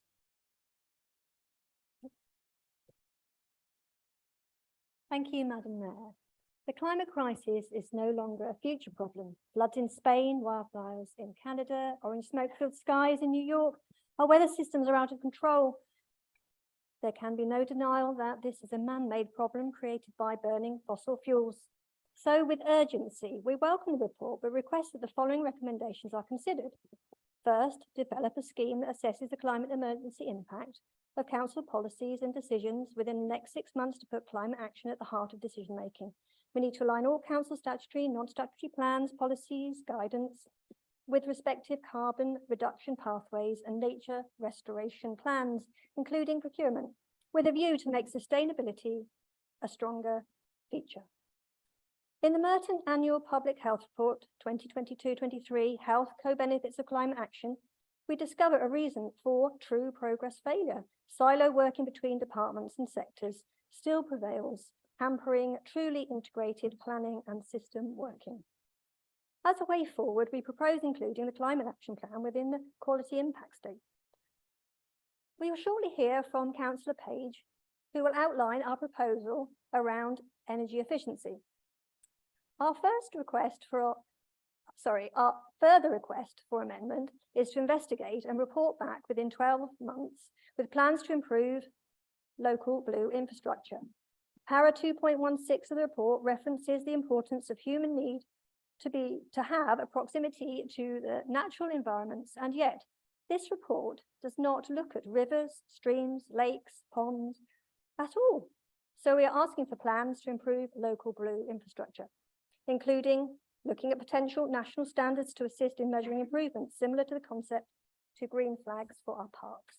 Many of our waterways are fly tipped. The Pyle Brook, Morden Park, was polluted and degraded with suspected engine oil. Is this just a matter of the Environment Agency when our waterways are polluted? The River Wandle, a valuable chalk stream, kept artificially alive by pumping water to the source of the river and would otherwise dry up due to over-extraction. Just recently, we saw fish dying in Cannon Hill Lake due to the excess heat, reducing oxygen levels. Merton has over 11 ponds, many without recent biodiversity surveys or information boards to engage residents. These essential freshwater habitats support an incredible 2/3 of all freshwater species. Our freshwater systems are the backbone of our environment. Their well-being intrinsically connected to the well-being and economic vitality of our communities and to the health and persistence of habitats and wildlife. Put simply, our waterways are vital to both people and nature, create more habitat, reduce pollution, manage water more wisely, and the state of our freshwater environment will improve. With clear obligations, enforcement, and efficiency, it will be possible to restore our freshwater world. Thank you. Thank you.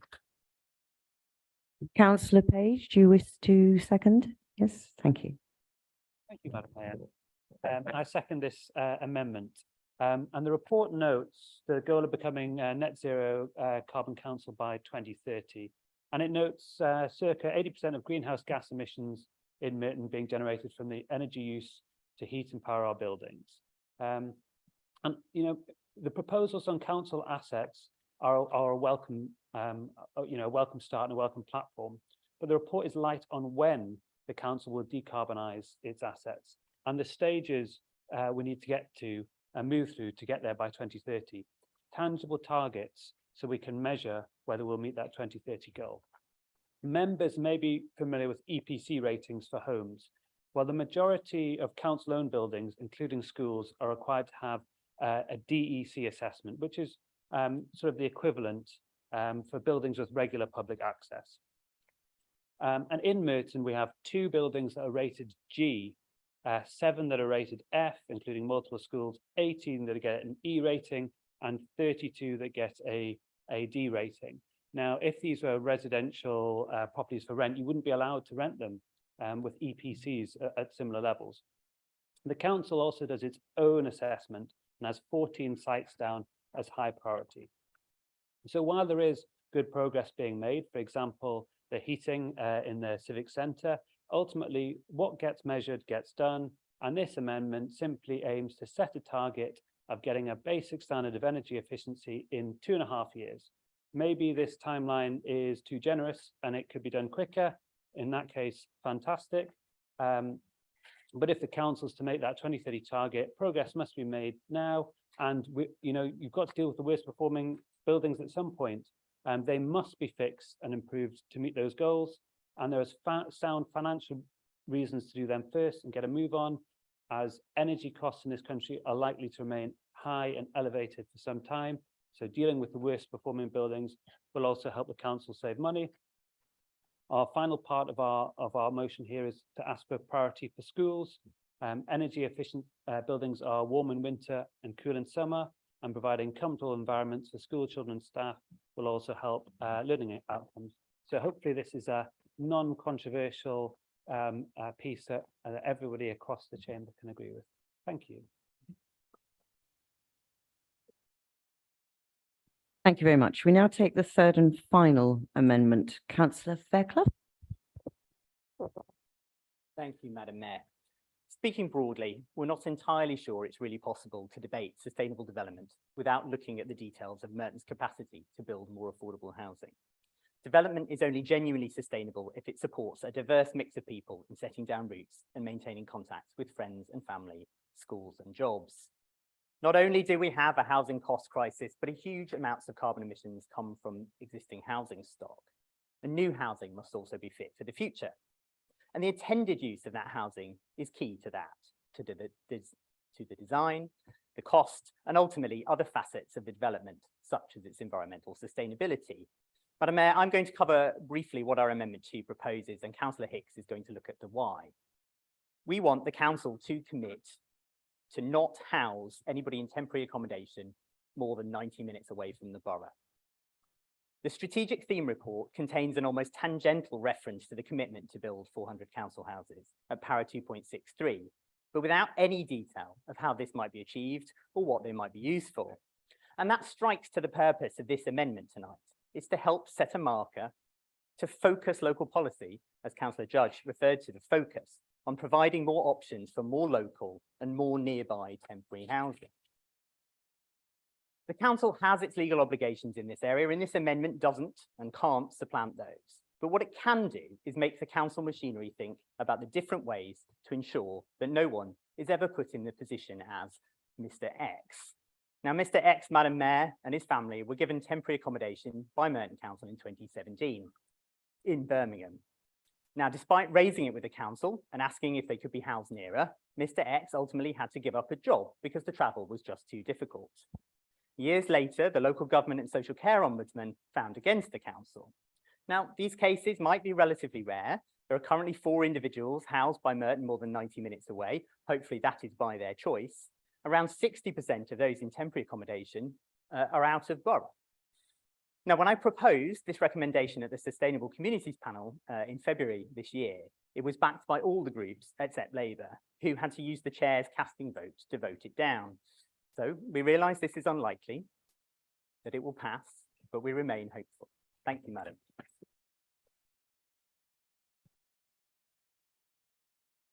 Hope springs eternal, I understand. So the amendment is being seconded by Councillor Hicks.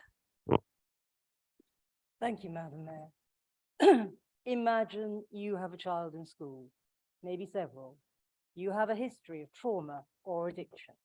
You're young and you're for an abusive situation and you rely on your friends. You have a job that involves long or irregular hours. You've come here from a war zone and you depend on others from your country. You don't drive, you have no money, or a combination of these. And then imagine being placed in accommodation more than 90 minutes away from everything and everyone you know. How would you manage? Would you have to give up your job? Would you struggle without your support network? Imagine being Mr. X and his family. The problem is getting worse.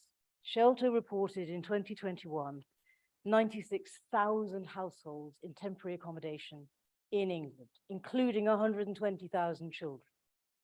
In the last 10 years, the number of households in temporary accommodation has gone up by 96%. And 27% of these households are placed outside the local authority area they previously lived in because the council couldn't find accommodation locally. So there's a huge amount of pressure on our housing officers, which is only going to get worse. To be eligible at all, these families need to be in priority need. So these are people who are already in the most challenging circumstances. So what can we do?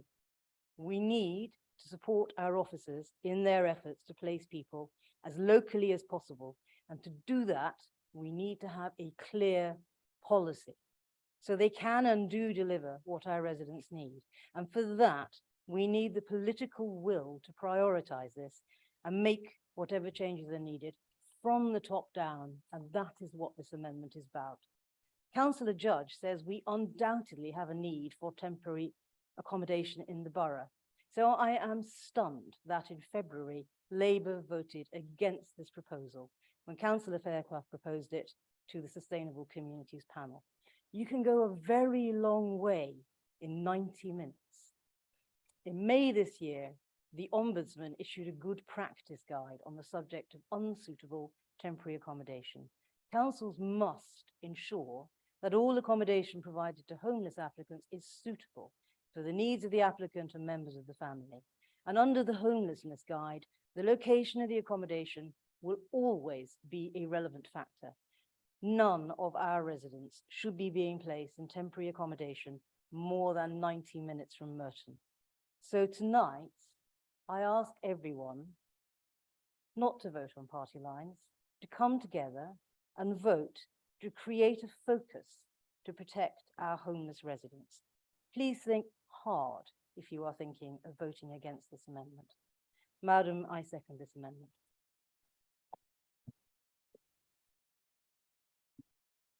So now I have the following listed to speak. The first being Councillor Oliver. You have 4 minutes. Thank you, Madam Mayor.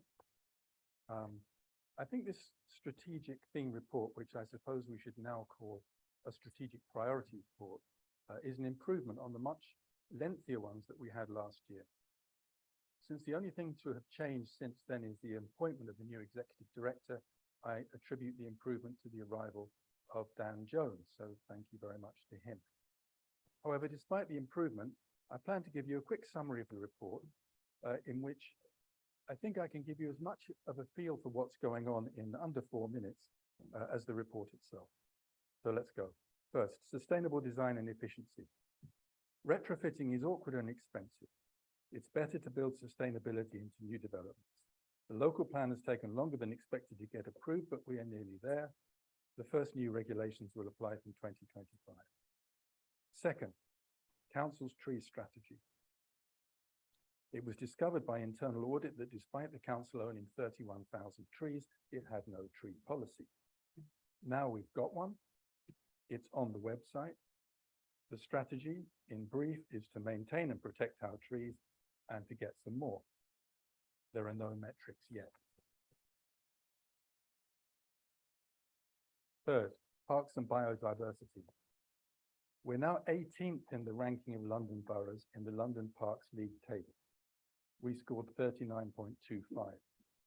Croydon was last with 31.0. Southwark was best with 51.5.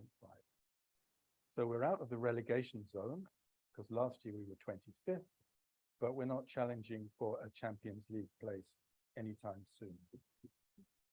Air quality. The latest info on the website is for 2021. Today's report doesn't have any ambition, not even to achieve the UK national standards. And also, strangely, there's no mention of a rather high-profile air quality scheme being promoted by the Labour Mayor of London. Finally, climate change. We declared a climate emergency 4 years ago, almost to the day. By November the following year, we had a climate strategy and action plan, which is on the website. There have been reports each year, but they're not on the website. They're discussed at Cabinet, but nowhere else. They say that 5 of the 8 objectives are amber and 3 are red, none are green. Today's report doesn't tell you that because it wants to be relentlessly positive. And since there appear to be a few seconds left, I would like to describe how I think that we should illustrate our achievement of our climate goals.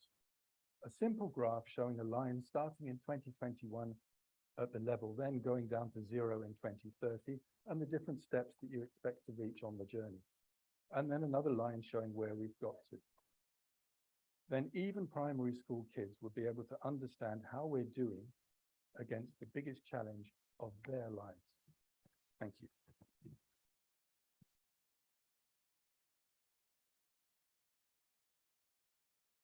Thank you very much. I now ask Councillor Hall.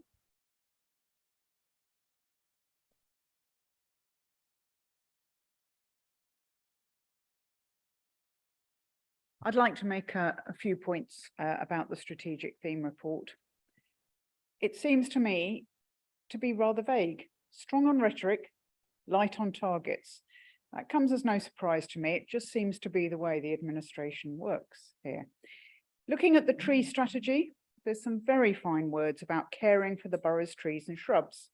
However, Due to cutbacks, we know that tree inspections in our parks have been reduced in recent years. They used to be carried out every 2 years, and now it's much less frequent. Street trees are not being looked after. I receive a lot of emails from residents about street trees that need attention. So we're very good on wanting to plant new trees, but not looking after the ones we've got. Now, I think it's great that the community be invited to adopt street trees and to suggest where new trees might be planted. Indeed, I had an alert pop up on my phone inviting me to get involved by suggesting sites where new trees might be planted. The reality is that I've had communications with several residents recently saying they did just that last year, but they had no response from the council, so it didn't get done. It's a case of fine words planting no trees, or buttering no parsnips, as my nanny used to say. Now, we're very lucky here in Merton to have a very fine team of volunteer tree wardens, and I fear without them, the situation would be much worse. And that brings me on to climate change. All parties agreed there was a climate emergency in July 2019. That was 4 years ago. The Climate Strategy and Action Plan was produced in November 2020, and every year since there have been climate delivery plans. We're now on the 3rd. Reports since show only red and amber in 8 areas of activity, which is a litany of underachievement. That's not good enough. We should be able to track progress, and where progress isn't being made, adjustments should be made to get us back on target. And we should be able to track where we are and where we should be, especially with the council's own emissions. We should be leading the community in making changes to help the environment. There are many very fine words in this report. Are things being done though? I wonder sometimes if the administration just say the words and hope them to be true. I mean, we all want them to be true. Targets are not being set, or being set and then not being met, and no adjustment is being made.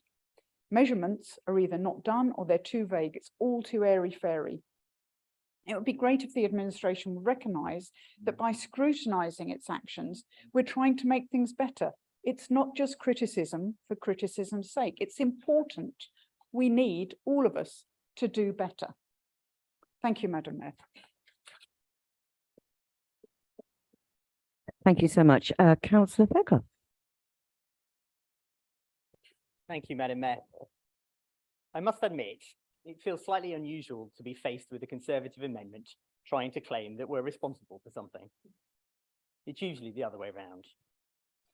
And you mentioned you'll have a bit of history, and here's a bit of history that might help put a bit of context around their amendments.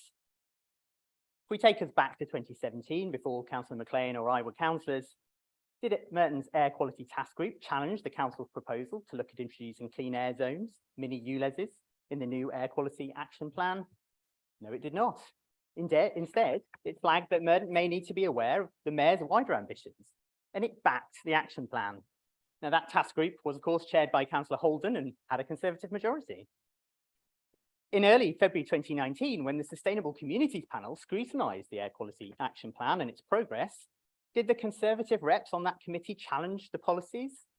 No, Councillors Holden and McLean did not. And did Councillor Holden call for the harmonisation of the diesel levy with ULEZ at a scrutiny meeting on the 1st of November 2021? Why? Yes, he did. Now, there may have been some confusion at that point. Boris, of course, brought in ULEZ. But put simply, it seems that the local Conservatives only care about this now while they grub around for votes. Madam Mayor, I'm not ashamed to say that we were the only group actually thinking about air quality in 2019. But in any event, if residents were deeply concerned, as their recommendation B would have it, they had a funny way of showing it in May 2022, when Councillor McLean bravely led his merry band to their worst ever local election result in the borough's history. Turning to recommendation C, the words, insofar as they have power to do so, are doing some heavy lifting. What the Conservative speaker tonight has not shown is any awareness of the powers that Merton actually has, nor any assessment of the legal and financial risk that they are asking of taxpayers. In reality, Merton has little to no power to do what they're asking it to do.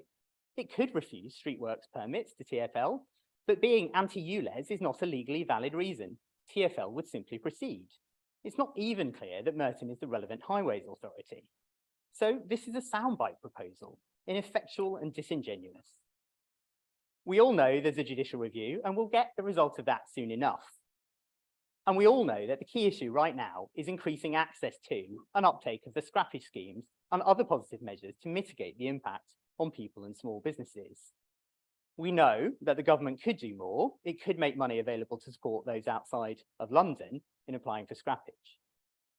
Madam Mayor, we're not going to back conservative sound bites, and we hope that the administration won't be so naive as to be taken by it either.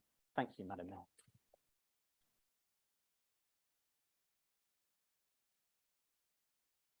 Councillor Judge, are you with us? I am, Yes, Madam please. Mayor. There he is. Madam Mayor, fine words are necessary to drive fine actions. Addressing climate change and preserving nature must be transcendent themes, probably for the rest of our lives. This means not burning fossil fuels, having high energy efficiency, and 100% power by renewable energy. Merton has been collaborating with a consortium of 19 London boroughs to support zero carbon planning policies based on updated building regulations. And our strategic policy establishes the case for going beyond that and the London plan and driving further carbon savings by extending the Mayor's zero carbon target to all minor new build residential developments of one or more units and to much non-residential development, increasing minimum on-site carbon reduction targets and introducing a new approach to carbon offsetting. Minimum energy use and carbon emissions through energy efficiency improvements and a fabric-first approach are promoted by our policies. Driving the decarbonisation of heat and maximising renewable energy and minimising waste and embodied carbon. Finally, driving higher sustainability standards by requiring water use targets for residential developments and BREEAM excellent standards for conversions and change of use of buildings. We are doing what it takes. These are definite targets and actions must follow. In respect to the Lib Dem amendment on temporary accommodation, we already have a good policy and almost certainly a better one than that proposed. It's vital we retain flexibility in terms of housing placements, and this must relate to the availability of real homes. Merton's housing team is dedicated to providing affordable housing for those in need. They bring a wealth of experience and knowledge of local housing conditions that it will be hard to better. The starting point for any placement is to look as locally as possible.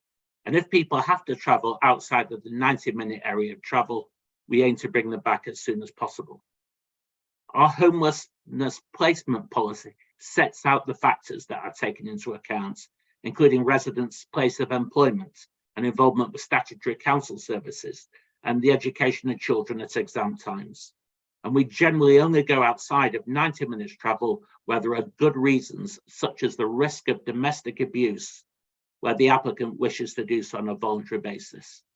Madam Mayor, if we vote for this Lib Dem amendment, the policy I would suggest will become too rigid and at times inoperable. Madam Mayor, thank you. Thank you very much. Councillor McLean, do you wish to use your right of reply? Thank you, Madam Mayor, and can I thank the officers for preparing the report. Councillor Cox has eloquently described the difficult position that the Labour London Mayor has put Merton residents in with his proposed ULEZ expansion.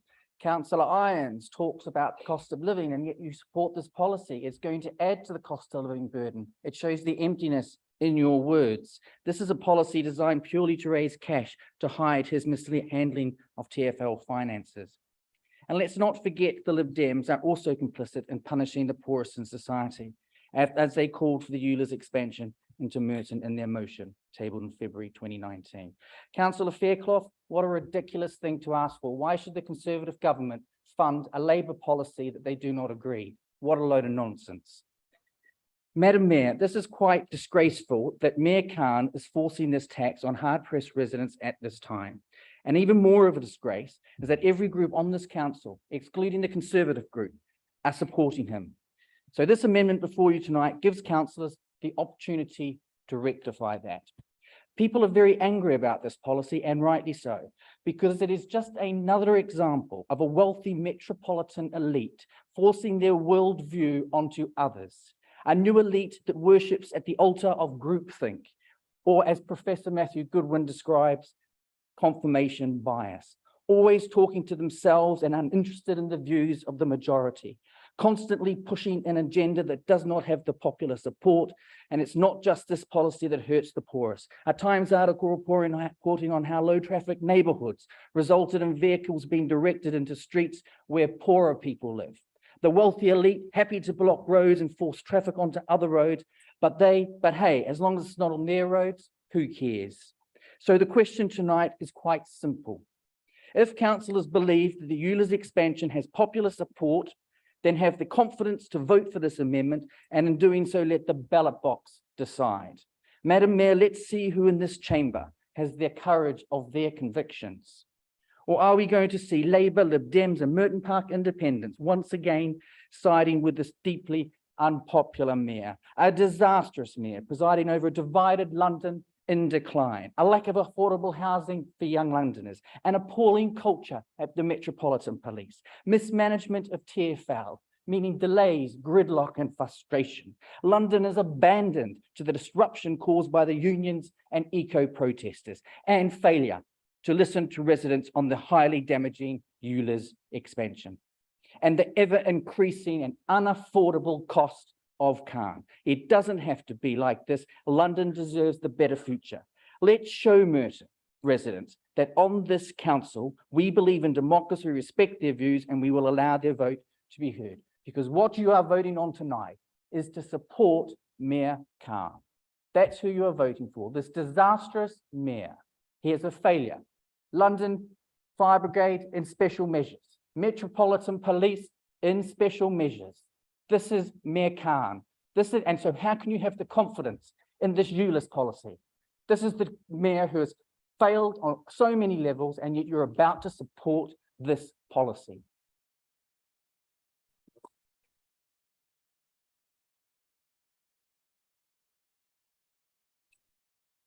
If there are no further speakers, Councillor Irons, do you wish to use your right of reply? Thank you, Madam Mayor. Madam Mayor, it seems to me that our Lib Dem colleagues are playing catch up and our Conservative colleagues have given up. Our Lib Dem colleagues, I would just like to say, read the report yesterday, it's a summary, but please do look at our Year 3 climate delivery plan, which comes out with a lot of timelines. It even has a bar graph that you were talking about, Councillor, that shows where we are. And we don't at all hide away from the challenges and how hard it is to do this. For our Conservative colleagues, they have given up lobbying their government. I don't understand why for any Tory, it's okay for London to be treated differently than Bristol or Birmingham or any other city that receive funding to deliver on policies and laws that your government has put in for us to deliver on. Why is London singled out? Why is London picked on? Why do the Merton Tories think it's okay for our residents to be penalised because their government cannot work with our mayor? What I also will not do is take lectures from a party that has given us Kwasi Kwarteng and Liz Truss as mortgages spiral and as people lose hope and dignity and ambition. And as 11 million people live in absolute poverty, I will take no lectures from you. But I will stand by this report. I will stand by the fact that we are delivering homes that are fit for the future. And I will stand by the fact that we care about climate change and tackling the cost of living crisis. I will take no lectures from them.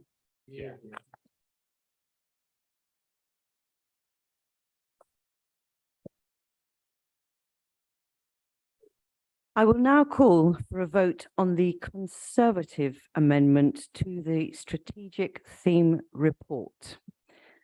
Please raise your hands for.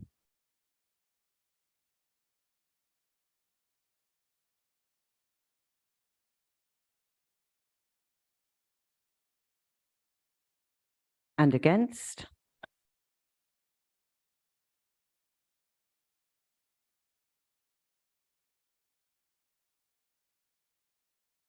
Not voting.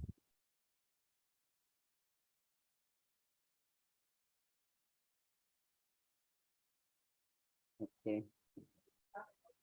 Thank you so much. The amendment is lost.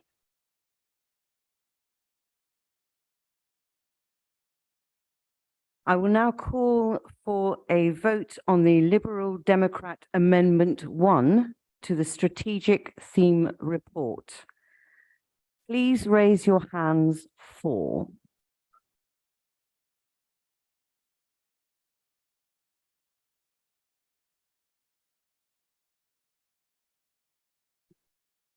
Against?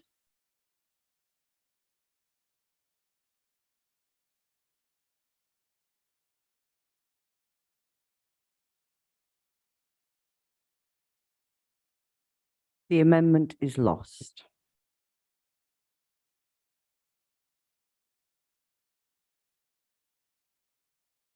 I will now call for a vote on the Liberal Democrat Amendment 2 to the Strategic Theme Report. Please raise your hands for.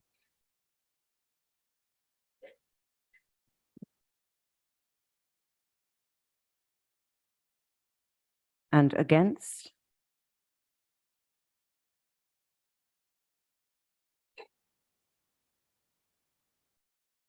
Not voting? No. The amendment is lost.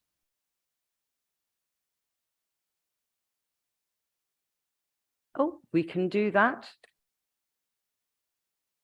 Don't know that is a point of order, but I'm always happy, Councillor Kohler, to be corrected.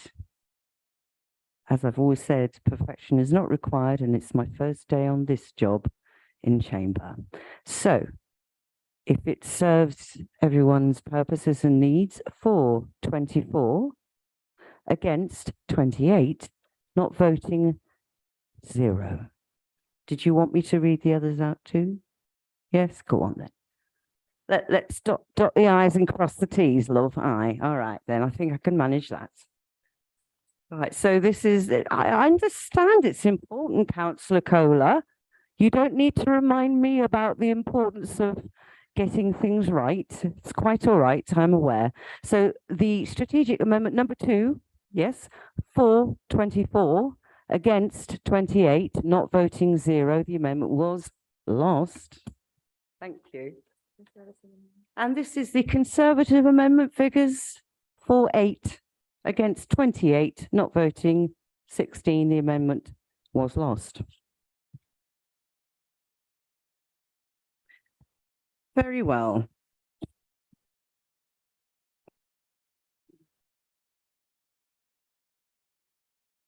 So the amendments fail.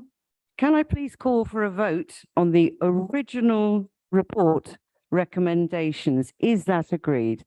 It is agreed. Thank you very much. Wait for the motorbike to disappear. So item 8, Rains Park Community Forum, and I understand Councillor Black, you will present this report for us. Thank you. Thank you. We had a great meeting at the Community Forum at Rains Park Library. We discussed the importance of good internet signal in Rains Park and the impact that zip cars were having on our streets. We also had an absolutely phenomenal presentation from the Merton Centre for Independent Living. We found out about all the incredible work that they were doing, and we all went home with a lot more information and keen to get more involved. We also discussed step-free access for Rains Park and how keen we are to get that project moving, as well as the traffic enforcement zone for the Kiss and Ride spot just outside the station. Thank you. Kiss and Ride sounds fascinating. Why was I not invited? Okay, thank you so much. And item 9, the Wimbledon Community Forum. Councillor Kohler, will you please present? Thank you, Madam Mayor. We had an interesting meeting. We had an update on the street names consultation, quite a vibrant debate. But it was important for the forum to realise and remember this was something that was ground up democracy. This came from a motion that the forum put forward. It put to the council, and here was an update on what was happening. This is important. This is the future of fora. It's giving the community input into the democratic process. We had an interesting discussion on the future of fora within Merton, and particularly the Wimbledon one. I did indeed ask the question whether I did say it should continue. It hasn't recorded here in the minutes actually that the overwhelming view of the forum was it would continue. But as I think Councillor String and I both agree, we need to get more people involved in these things. It's beginning to happen with the Wimbledon Community Forum. There's more that can be done. Like Councillor Charles, I have concerns that if we just allow the sort of executive to talk down and come to these forums and we don't have bottom-up democracy, it'll be more of the executive administration just telling everyone what the executive wants to say rather than to listen. And therefore we are going to use the opportunity to have at least 2 fora a year, which isn't executive driven, where it will be bottom-up democracy. And lastly, we had a very important contribution on Wimbledon Park and an excellent update on the latest Supreme Court decision, which I'm sure the administration are looking at, which has, of course, bearing on what's happening with the ALTC and their various plans. But it was a good forum. Thank you. Thank you very much. We move on to item 10, the Liberal Democrat motion. And Councillor Gould, you have 4 minutes to move your motion, as they say. Thank you, Madam Mayor. The evidence is strong that vapes can help people quit smoking, but vaping is not harmless. Disposable vapes have the potential to create a whole new generation of young people addicted to nicotine products, with an increase in uptake in recent years. We want an urgent piece of work to assess issues which education establishments are currently experiencing with vaping. The actions which the council and its partners are taking and could take to reduce the use of vaping products amongst children and young people, and the potential of a communication campaign to raise awareness of such issues. Secondly, to assess the environmental impacts of vaping, which we will hear more about shortly from Councillor Wilson. Our motion follows discussions we have had over a number of months in committee, where the Cabinet member championed joint working. We were told by officers and health professionals that more research was needed to understand the longer-term impact of vaping, looking at both non-smokers and the impact of vaping over a longer period of time. So, at the Health and Wellbeing Board meeting on the 27th of June, I proposed Councillor McCabe and I would be champions in raising awareness of the impact of vaping. Residents lose out if we don't work together. At the meeting, Councillor McCabe talked about working across the aisle to address the issue. We met on the 28th of June to discuss a cross-party motion. I shared this motion as a draft. The next day, what we got back was a flat no. No discussion, no input, just no. I hope this is not a Neil Lawson moment for Councillor McCabe. Nonetheless, we were pleased to hear a presentation was given to secondary head teachers on the latest evidence around vaping. However, we think more can be done with the potential of a communications campaign to continue raising awareness. We were pleased to learn of the recently tendered CYP pilot vaping study and pilot due to take place later this year. It would be great if our residents and local businesses could be told too, so they have the opportunity to learn about the harms caused by underage vaping on developing lungs and the hazards of disposable vapes. We therefore think Cabinet are in a strong position to undertake the work we have suggested and in fact go further, leading the way and giving the leaders love of a letter. Would he consider lobbying the Secretary of State for Health and Care for national action to close the legal loopholes that allow free e-cigarettes to be handed out to children, and for more robust measures to tackle the significant number of retailers who persistently sell vapes to children? As it's illegal to sell vaping products to anyone under 18 and for adults to buy them for under 18s, we look to enforcement to play their part too. By voting for this motion, you will help champion this very important issue. Thank you.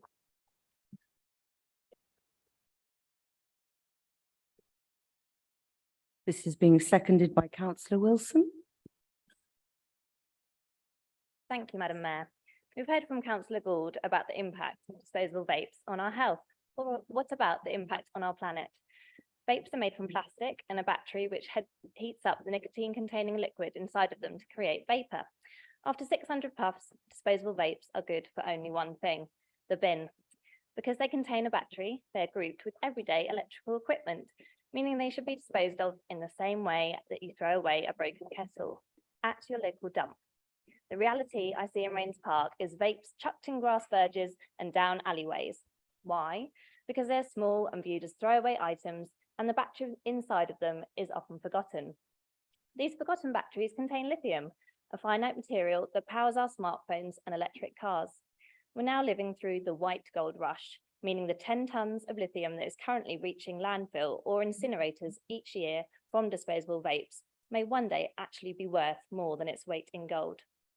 We know from officers that there are plans to install bins at Garth Road for the collection of vapes. But do we honestly think that people will go to the trouble of disposing them in this way? I would politely suggest, Madam Mayor, that's wish cycling on another level. Plastic water bottles, disposable cups, shrink-wrapped apples, we're all aware of the environmental impact of single-use plastic. Disposable vapes are no different. Less than 10% of plastic ever created has been recycled, a shocking statistic, and vapes are not even easy to recycle. We keep hearing that Merton wants to be on the map. Here's our opportunity. We need a targeted communications campaign that sets the standard on how to shift behaviour around this environmental menace. Bins need to be where people use vapes, not a car journey away where advanced booking is required. The Hubbub Foundation ran a fantastic project where they designed ashtrays as ballot bins, allowing you to vote on things like the best football player, according to which side of the bin you dropped your cigarette butt in, cutting litter by up to 46%. We need to be ambitious and imaginative. And it's not just the cost to the planet to consider, it's the cost to the taxpayer too. Last year, the charity Material Focus found that disposable vapes had caused more than 700 fires in bin lorries and recycling centres after they've been thrown in with general rubbish. Who's going to pick up the tab? Veolia, our waste contractor, who's already serving its notice period for poor performance? I doubt it. DEFRA is looking at changing the law to ensure manufacturers foot the bill for the collection and treatment of disposable vapes. And locally, we should be looking at ways to ensure sellers play their part in safe disposal too. The council needs to be lobbying the government hard on this issue. Vapes help support people who are trying to give up smoking, but disposable vapes are not the answer. We need to think about a circular economy, even when it comes to rebranded e-cigarettes. So, Madam Mayor, let's seize the opportunity to lead the way and create a model for tackling disposable vapes that other councils want to follow. It's for the good of our health and for the health of the planet. Thank you.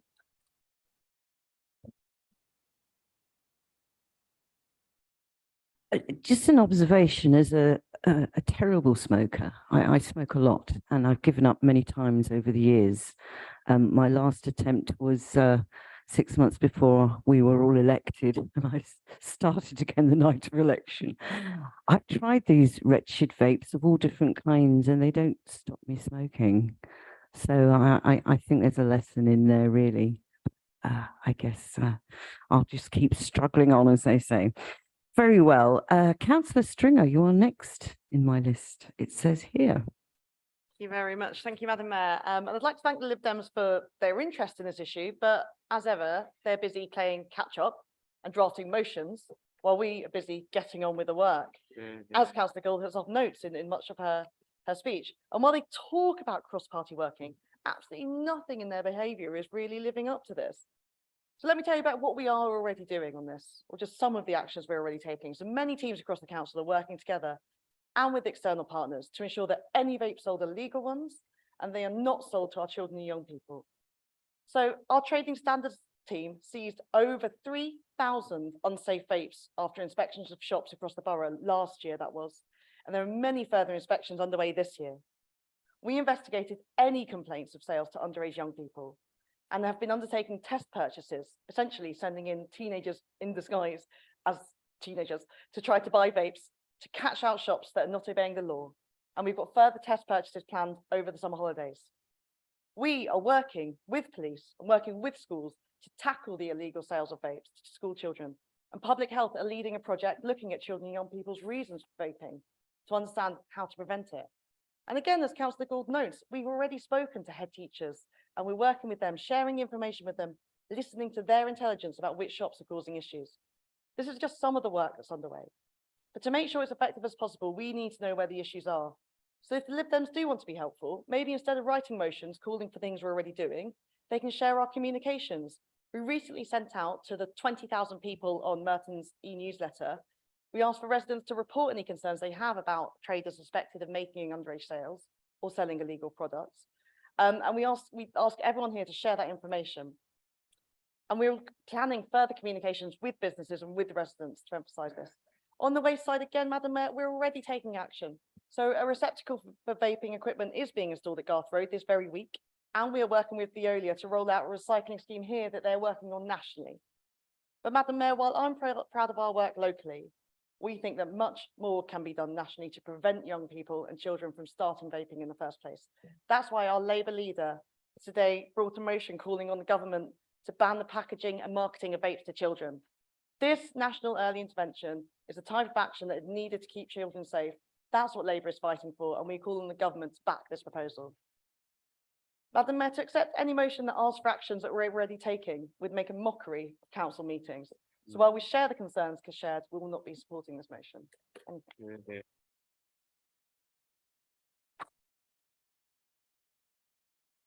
are no further speakers. Councillor Gould, do you wish to use your right to reply? No, thank you. Thank you. Now call for a vote on the motion, and members, please indicate for.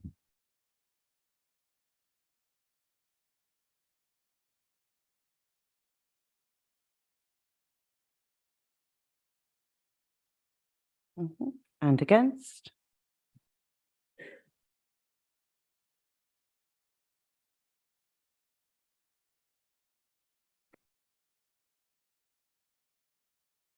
For 24, against 28, the motion is lost.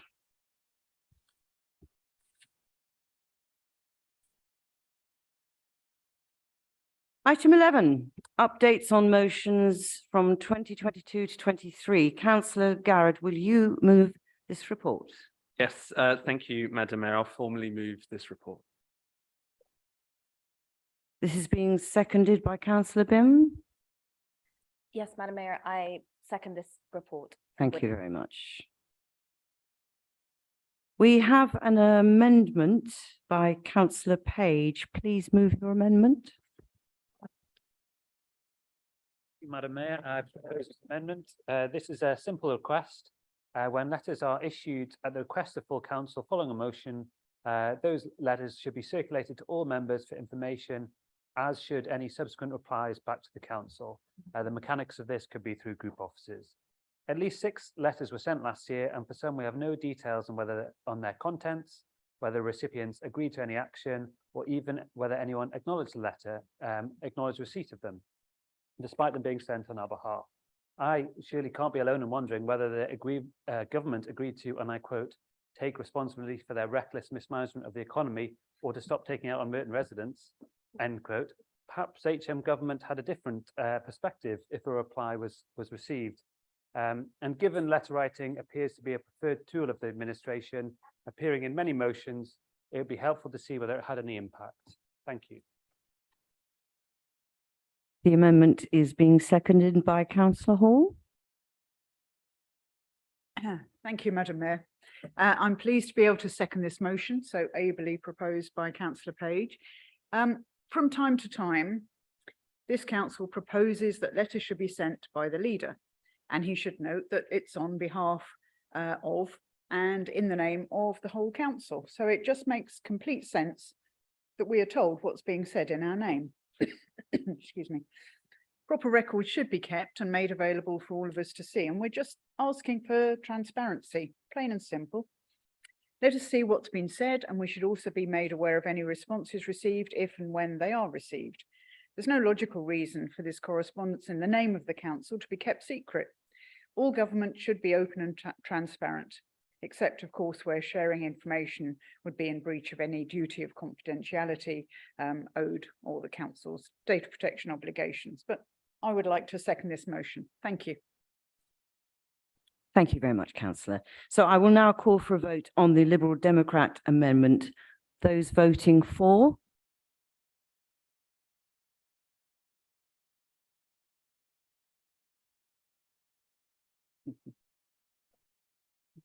And those against, please.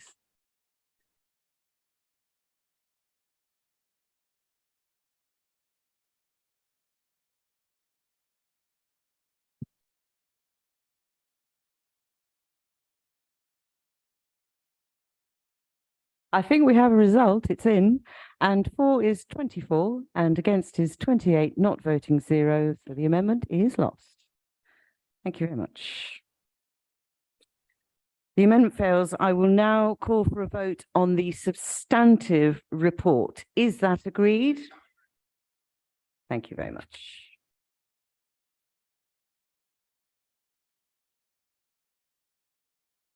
Right, we move on to item 12, the appointment of interim monitoring officer. Councillor Christie, will you move this report? I certainly will, Madam Mayor. I'm very pleased to. To update the chamber, since we last gathered, a cross-party panel of the Appointments Committee has met and interviewed a number of excellent candidates for the joint role of Managing Director of the South London Legal Partnership, hosted in Merton, and the Council's Monitoring Officer. And I'm pleased to confirm that we've appointed John Scarborough to the role, a very well qualified individual. He joins us from the London Borough of Greenwich in September, and I'm sure we will all welcome him to his role when he gets here. In the meantime, I'm pleased to recommend to Council that Fabiola Hickson, the current Deputy Monitoring Officer, takes on the statutory responsibilities of the role. But I did just want to take this opportunity to recognise and express my thanks to the outgoing holder of this post, Louise Round, seated up on the dais tonight, deputising for the Chief Executive. I can think of no better metaphor for Louise's record of service to our borough. Dependable, fair-minded, and eminently sensible, all qualities that all of us in this chamber value in our Chief Legal Advisor, whether or not we always agree with her advice. As the Acting Executive Director for Innovation and Change for much of my first year in this cabinet role, Louise was a big support to me, endlessly patient and always on hand with a well-timed piece of advice. Louise's expertise and her judgment are a big part of the reason that the council is now so well positioned to take advantage of the opportunities of the future. Indeed, a big part of Louise's legacy in Merton will be the successful sale of Chas.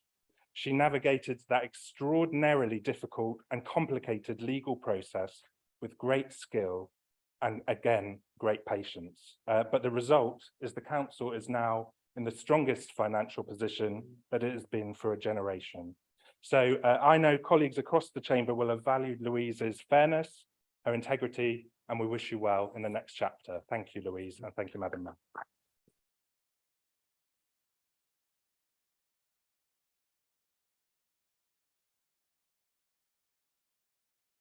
And to increase your blushes, may I ask Councillor Garrett to second this report?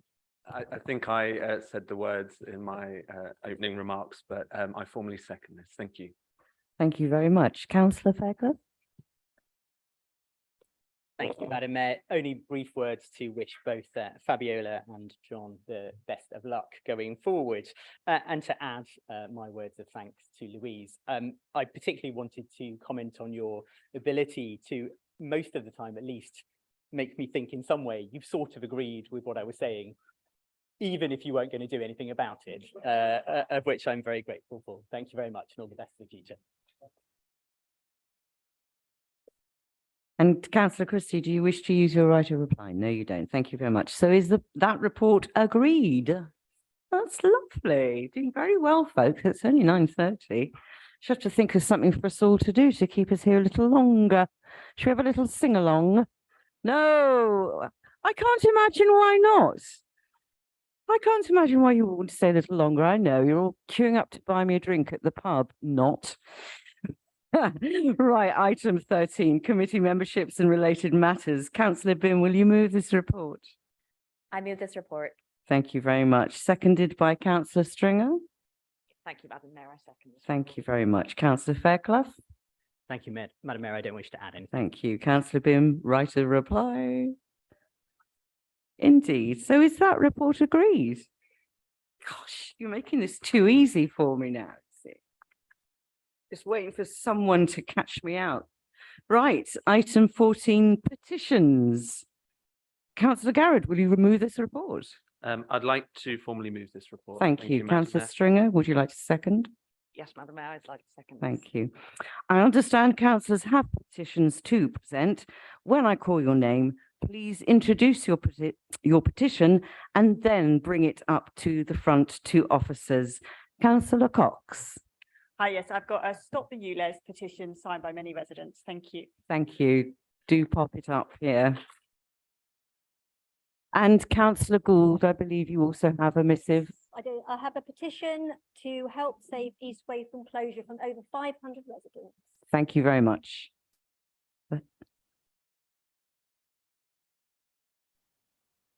So I'm hoping this is all agreed. Thank you very much. Thank you.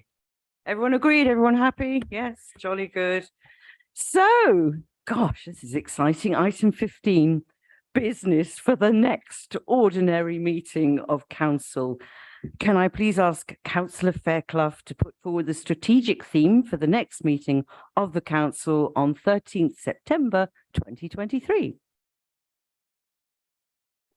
Thank you, Madam Mayor, and we would like to look at the theme of civic pride. Thank you. It's one of my favourites, actually. I look forward to that enormously. Well, at this point, it is my pleasure to declare us finished with our business. And thank you very much for speaking very clearly. And I appreciate the support that I received this evening. But it is time to disappear into the night. So let us depart and